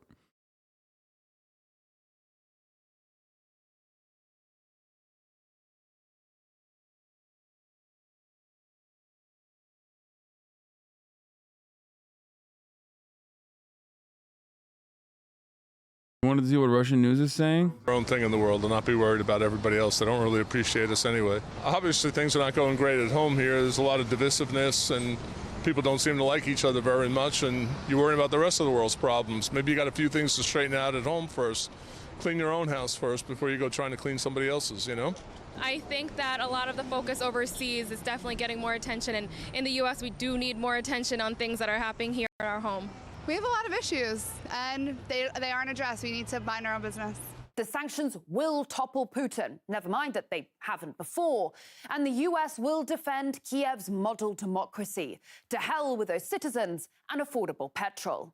Confrontation, war with Russia is and will be very costly to the American people, beginning with increased inflation, making it harder for us to afford gas, food, and other necessities. Dude, Tulsi Gabbard, there is not a fucking, like, there's not a situation in which Tulsi Gabbard doesn't find herself literally in the, like, worst position. Apparently just as keen to sacrifice their people for a good PR campaign.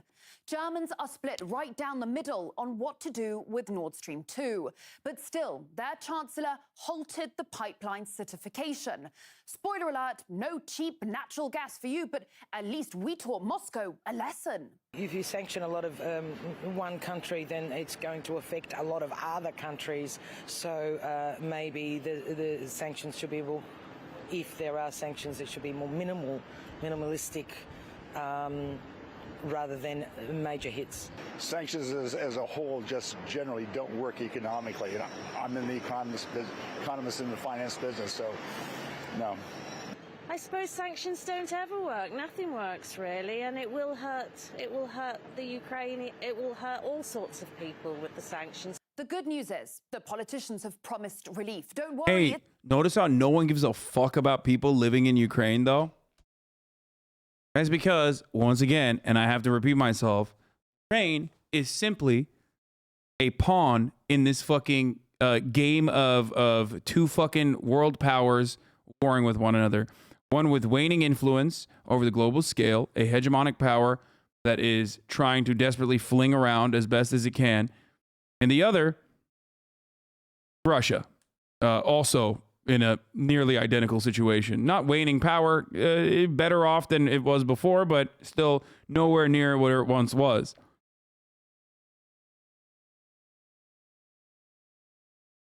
Ukrainians outside of Ukraine don't care about Ukraine. I mean, yeah.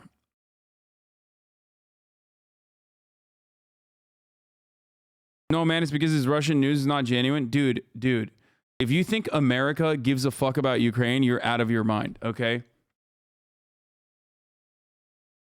I know that's Russia Today, and that's why they're saying that. But, I mean, that's why they're picking people that say shit like that.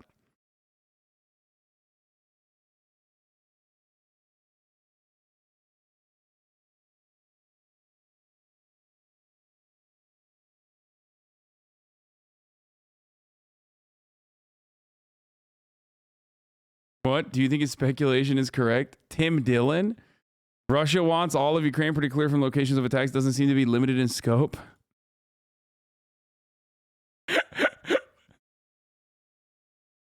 What does Tim Dillon think about this? Russia Today is sarcastic? No, Russia Today is Russian propaganda.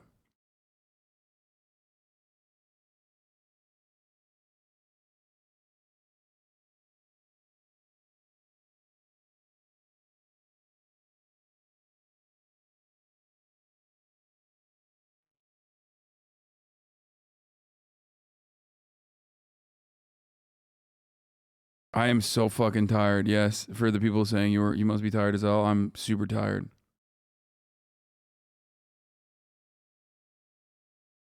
New Azov meme just dropped. What is this, guys? You really need to be more discerning than this.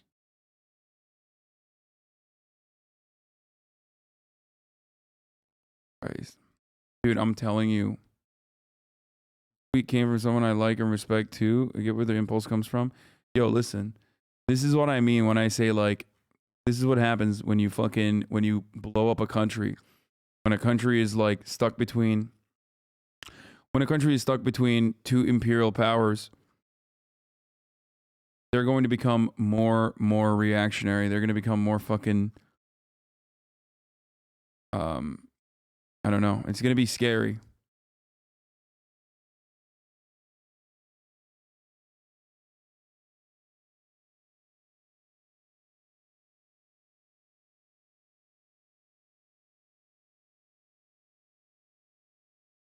Missile striking an airport. Okay, here, I'll watch.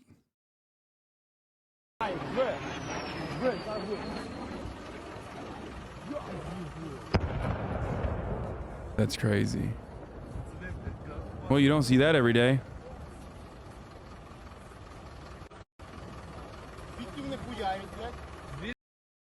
Ukraine border post in Kharkiv region. Like tank threads. Bro, people are just driving around. That's the craziest part. It's like, oh yeah, fucking casual, dude. Airport hit. Cameraman is at this airport. TOS friendly. Yeah, I just saw that. I was just looking at that. It's just like incredibly casual. It's like, oh yeah, whatever, dude. Another day, you know. Suka bliat.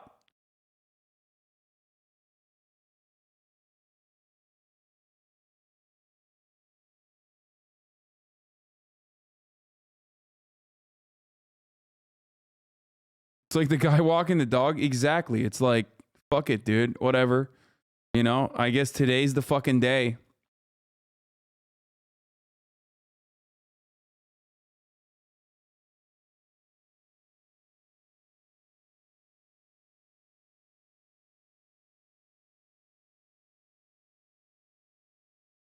I think it's not necessarily that people can't comprehend the scale of what's going on, but it's more so that just like people are used to it living on the fucking border of Russia, and it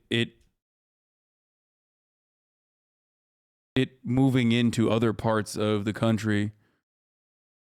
Because shelling is like ongoing in the eastern side.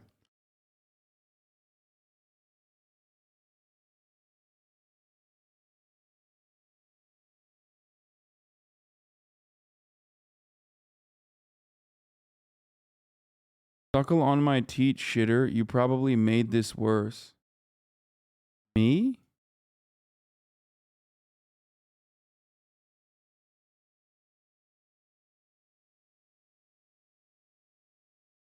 I think like people grossly overestimate the impact that Twitch streamers have on the planet. Russian soldiers, but did not identify themselves. So very weird. Out who's actually coming into Ukraine would be a hard task at the best of times.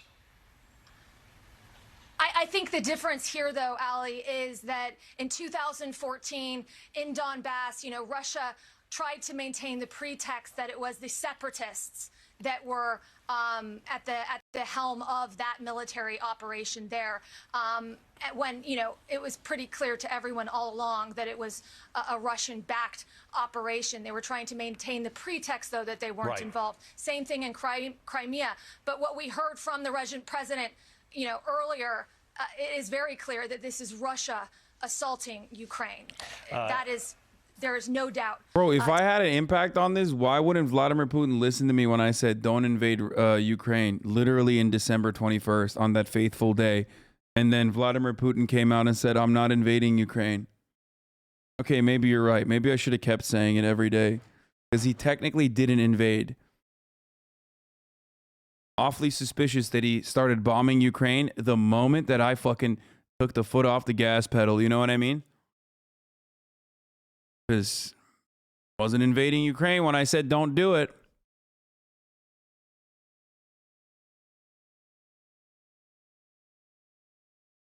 Hearing and seeing there where you are? We woke up around 5 a.m. also from the sounds of the shelling, but it looked that it was the anti-strike work of our forces, because the attempted amphibious operation that had been reported by some media was not confirmed later. So as for now, we see the city quite calm. However, the city is on the high alert because there are several options from the Navy, from the maritime. Why are you joking about this stuff? There's millions of people dying out there and you're sitting on your lounge thinking it's okay to joke about? First of all, no, millions of people are not dying. Secondly, it's gallows humor, you know? Territory that the Russian Federation supports, and this territory belongs to Moldova. So de facto, Ukraine can be Odessa can be attacked from 3 sides, but we have the headquarters of Navy and several other bases around here. So we hope for quite a serious defense of the city. Yeah, Hannah, how difficult is it, or how easy is it to get information about what's happening in Odessa in terms of just painting that picture? Obviously, as we say, Odessa is of huge strategic importance. But how difficult has it been for you getting information about what's happening across the city? Because there were also reports that Russian naval forces had also landed in Odessa as well. No, this information is not confirmed. As for now, it's been already debunked officially. First of all, luckily, we have internet and mobile phones working, so we have the possibility for communications around the city. And the second is the downtown and the seaport that Russians would definitely try to attack in case they decide so, is just in the very downtown. And it is very easily to see what is happening around in the harbor. So it's not the close area or something like this. Odessa is completely flat. So any actions, they are either heard No, this is not profitable at all. they are visible. It's very difficult to hide when you have mountains or some kind of terrain like this. The Russian President Vladimir Putin has painted this as a limited operation which is targeting possible strategic goals for Russia: securing water for Crimea that Ukraine cut off and destroying Ukrainian military capability to protect their proxies in the short to medium term. Yeah, I guess that's one. But all of that could have been handled. Like, all of that could have been handled by even after you put the fucking boots inside of Donetsk and Luhansk. You could have easily fucking forced Western powers' hands into the negotiation table. Now it's like, I don't know how to describe it. Now it feels like, no, water is worth it, but water ain't worth this level of conflict. Water is worth a lot.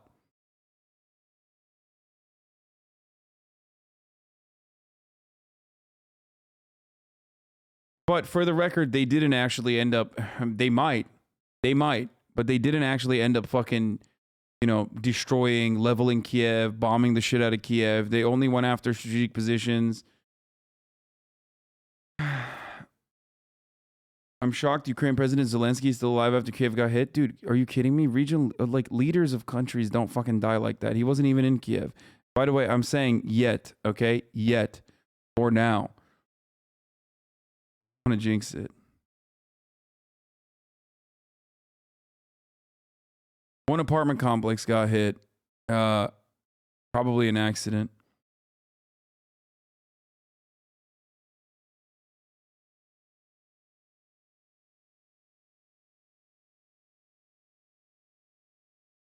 How do we know which locations were targeted? The Ukrainian Interior Ministry is explaining it. Why is water important when Russia has a Pacific? Wait, what? First of all, it's fresh water.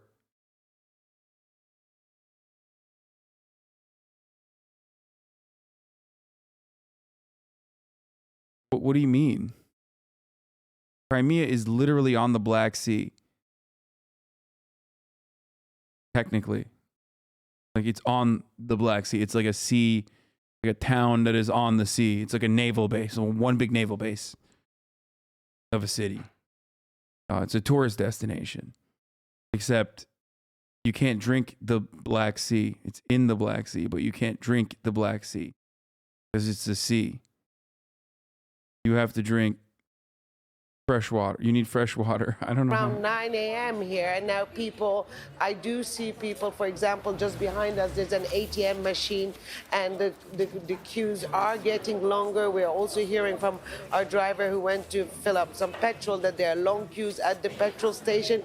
So people are sort of taking their own precautions and taking their own measures, stocking up on things. We haven't heard more explosions ever since those loud bangs at around pre-dawn, but there is a feeling that this is just the early stages. What is at the front line, we spoke also to several people just in the last half hour. Well, now they're saying that it is very calm, that there's nothing ongoing there. It's quite interesting. One person was saying that this is clear that at the moment it's Russia that is bombing these military targets around Ukraine, that the separatists, the Russian-backed separatists, are not on the move, at least for now. That obviously could change, since we know that the territorial ambition is to get the entire of the Donetsk and Lugansk region, including, for example, Kramatorsk, where I'm standing. But at the moment, they are staying very quiet, and it's quite interesting that we haven't heard any kind of statements coming up from the separatist leadership in both Donetsk and Lugansk. Now, how do people feel about this war? Well, I was just speaking yesterday to some here in Kramatorsk, and over the past few weeks during our travels, a lot of people would tell you that they do side with Russia. They do believe that this part of the country is Russian. And a lot of people would tell you that they feel also very angry at the government in Kiev that let the situation deteriorate. Some of them also blame the government in Kiev for refusing to have any kind of conversation with the separatists in Donetsk and Lugansk. But you also have those who fully support the government in Kiev, who say that this is Ukrainian land. And I think one of the biggest fears at the moment for the civilians living in cities and towns is actually those divisions coming up to the surface. They did in a very bad way back in 2014 and 15. Both sides were extremely polarized. There was violence between the two sides. And I think that's what people are very afraid of at the moment. All right, Hoda Abdelhamid reporting there from eastern Ukraine. Bro. People talking about oil prices rising. I'm just saying, good time to get an EV, okay? Obviously not, but it'll bring a catastrophic loss of life and human suffering. I'm an EV Russia evangelist alone is responsible now for the death and destruction this attack will bring. And the United States and its allies and partners will respond in a united and decisive way. The world will hold Russia accountable. Let's go back now, live now, to Heidi Jo Castro in Washington, D.C. So, Heidi, President Biden responding there to events unfolding on the ground in Ukraine. He said Russia's unprovoked and unjustified attack on Ukraine. What more did he have to say? That's right. And he spoke not only through that statement to the American people, but also directly to President Volodymyr Zelensky of Ukraine on a call that began shortly after Russia launched its attack. And according to a White House readout of this call, the U.S. president informed Zelensky of the steps Washington is taking to rally international condemnation of Russia's attacks. Tomorrow morning, we know Biden plans to meet with G7 leaders. This is a previously planned meeting, but this will be top of the agenda, of course. Following that, around noontime here in Washington, that's when we expect the president to announce the more strict, more severe sanctions against Russia, which is what he has promised. But what will they entail specifically? That is still unknown. Of course, the current set of sanctions involve sanctioning the Russian banks as well as the Nord Stream 2 companies and their corporate officers, as well as cutting off Russia's sovereign debt from Western financial markets. But there's still a lot of room, and that is why these sanctions were designed to be put in place in tranches, as the White House puts it. And today, a White House spokesperson, or I should say yesterday, a White House spokesperson said that there would be no financial institution in Russia that could be that's safe from these potential sanctions.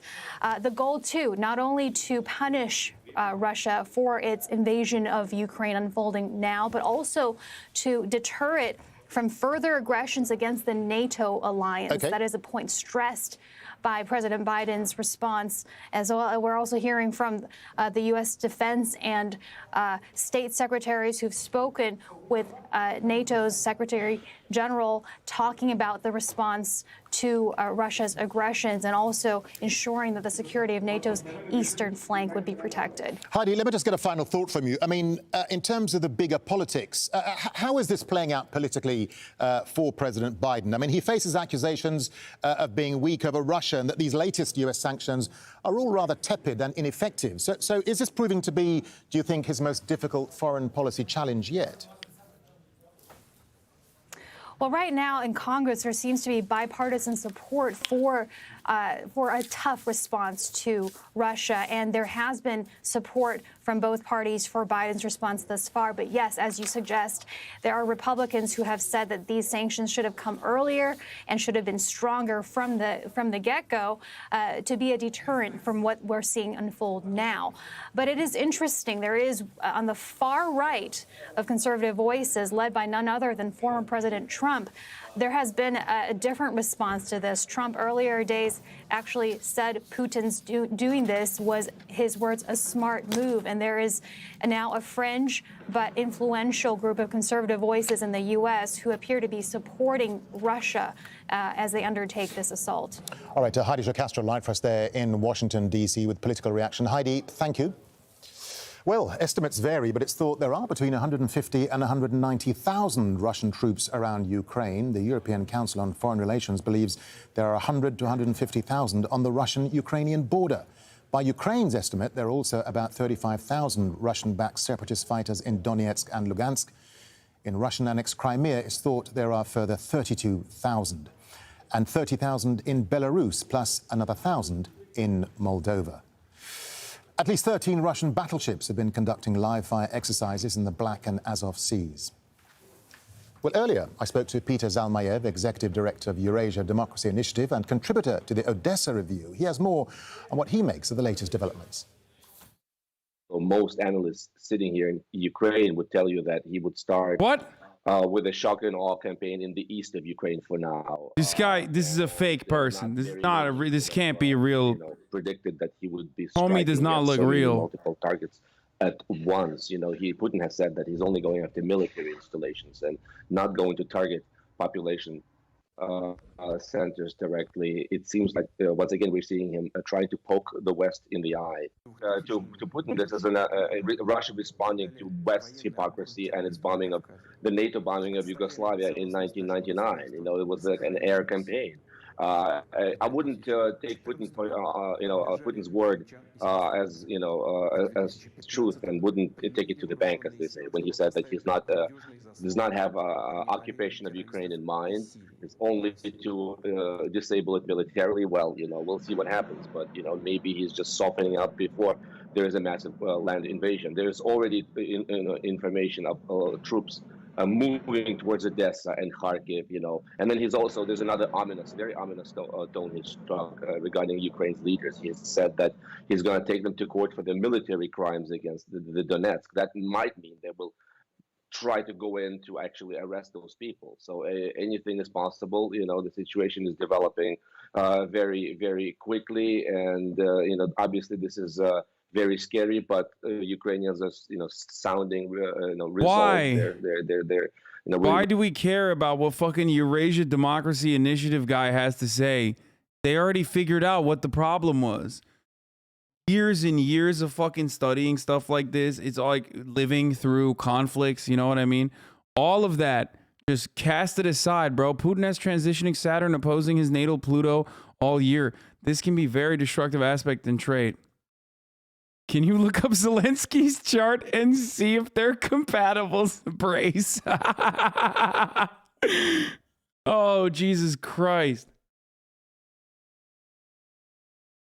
It's also important to note that this transit is happening on angles which emphasizes the energy more. Mercury, Putin's Mercury is in Gatorade. Okay, that's like, I know what it is. For 1,000 likes, what the fuck's going on?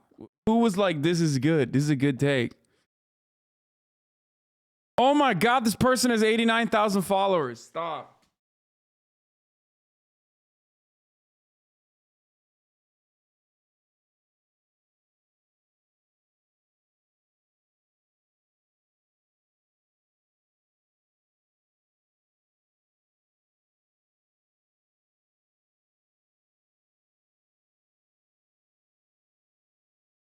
Can't take it because you're a Libra? Jesus Christ. NFT son or astrology daughter? Astrology daughter. Witnessing for some time now and have been warning about. But even as these events continue to take place, we do call on the Russian government to withdraw. What are you guys going to do about it? Well, let's remind you that the operation began despite last-ditch appeals from What the members fuck of the are UN you going to do Security about it, Council. bro? Ukraine's ambassador to the UN says the Security Council has failed to act on the ongoing crisis. That's so dumb. It's a historical. Right then, you better fucking knock it out, yeah? Humanity. You better fucking knock it out, yeah? That is We'll give you sanctions on fucking... to take the necessary actions in the course of the last 8 years. I demanded in the Security Council that Ambassador Nebenzia of Russia relinquish his responsibilities as the chair, as the president of the Security Council, as a representative of a country that egregiously violated the Charter, that he pass his duties to someone in the Security Council who is capable to perform the duties of the President of the Council. It is 0700 GMT here in Doha. I'm HasanAbi. Welcome. You are watching our continuing coverage of what Russia is calling its military operation in Ukraine. Let's bring you up to speed now. We are around 4 hours into Russian President Vladimir Putin's... If you ever want fucking Vegemite, guess what, Mr. Putin? Vladimir Putin, no more Vegemite for you, Mr. Putin. Yeah, don't fucking frustrate us. Across the border from Belarus. Ukraine says this is a full-scale invasion and its air force has shot down several Russian aircraft in the east. Now, explosions have been heard in multiple cities as well, including Kiev, the capital. The European Union says it will impose what it calls massive and severe sanctions against Russia. The German Chancellor is calling it a dark day for Europe. Let's hear some of the televised address now that Russian President Vladimir Putin made as he announced the military action and told Ukrainian forces to retreat. We urge you to lay down arms immediately and go home. I will explain. All servicemen of the Ukrainian army who comply with this requirement can freely leave the area of military actions and return to their families. Whoever would try to stop us and further create threats to our country, to our people, should know that Russia's response will be immediate and lead you to such consequences that you have never faced in your history. We are ready for any outcome. The Ukrainian President Volodymyr Zelensky has posted a video online saying he's now declared martial law. Dear Ukrainians, this morning President Putin announced a special military operation in Donbass. Russia carried out strikes on our military infrastructure, on our border guards. Explosions were heard in many cities of Ukraine. We introduced martial law throughout the state. I had a conversation with US President Joe Biden. The US is starting to gather international support. Today we need you, each of you, to be calm. If possible, stay at home, please. We are working. The army is working. The entire security and defense sector of Ukraine is working. Ukraine's Foreign Minister Dmytro Kuleba tweeted out this statement. Putin has just launched a full-scale invasion of Ukraine. Peaceful Ukrainian cities are under strikes. This is a war of aggression, he says. Ukraine will defend itself and will win. The world can and must stop Putin. The time to act is now. Hoda Abdulhamid is live for us in Kramatorsk in eastern Ukraine. Hoda, bring us up to speed at this hour on what you've been seeing and hearing there right now. Well, I have to say, I mean, with all this going on and all the news that has been unfolding, there isn't a great sense of panic among people. I've been observing that for the past few hours. If not that there's an indication of worry, is that there's ever longer queues at the cash dispenser machines and at the petrol stations. So people are definitely stocking up. Now, here in Kramatorsk, since those loud explosions pre-dawn that we think were hitting a military base just on the edge of the city, we haven't heard anything since. There were a few Ukrainian jets flying quite low over the city, but that was a couple of hours ago. Now, at the moment, dude, I gotta go. Eastern Ukraine, the city. I was on the wrong fucking video this entire time. I'm so tired. I'm so fucking tired. Look at me. Look at my fucking face, dude. I'm dying. Okay? I love you guys, but I have to go to sleep. I'm gonna be up early as fuck tomorrow. I've done 12 hours today. I'm gonna run my last ad break here, okay? But tomorrow, 11 a.m., I might even start earlier if I can make it earlier. But I have to get fucking sleep right now because my brain is stop functioning. Also, tomorrow's Elden Ring day. I might have early access to Elden Ring, as a matter of fact, but I don't even know if I'm going to be able to play Elden Ring now because look at what the fuck's happening, you know? Like, literally fucking war. It's fucking bullshit, dude. I mean, look, it's bullshit. What's happening to Ukraine is fucking bullshit, okay? First and foremost, obviously, especially because all those Ukrainians are not going to be able to play Elden Ring tomorrow, including the Ukrainian chatters. Be safe.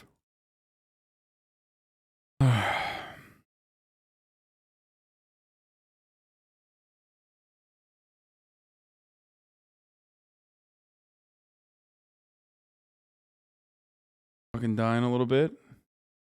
Hopefully you guys were, kept a little bit informed throughout this process. Gaming frogs hate Russia extra hard for delaying Elden Ring. Yeah.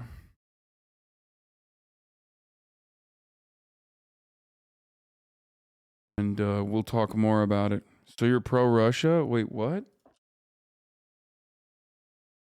I forget that I don't have the Vladimir Putin is a bad guy post up on my fucking stream at this point.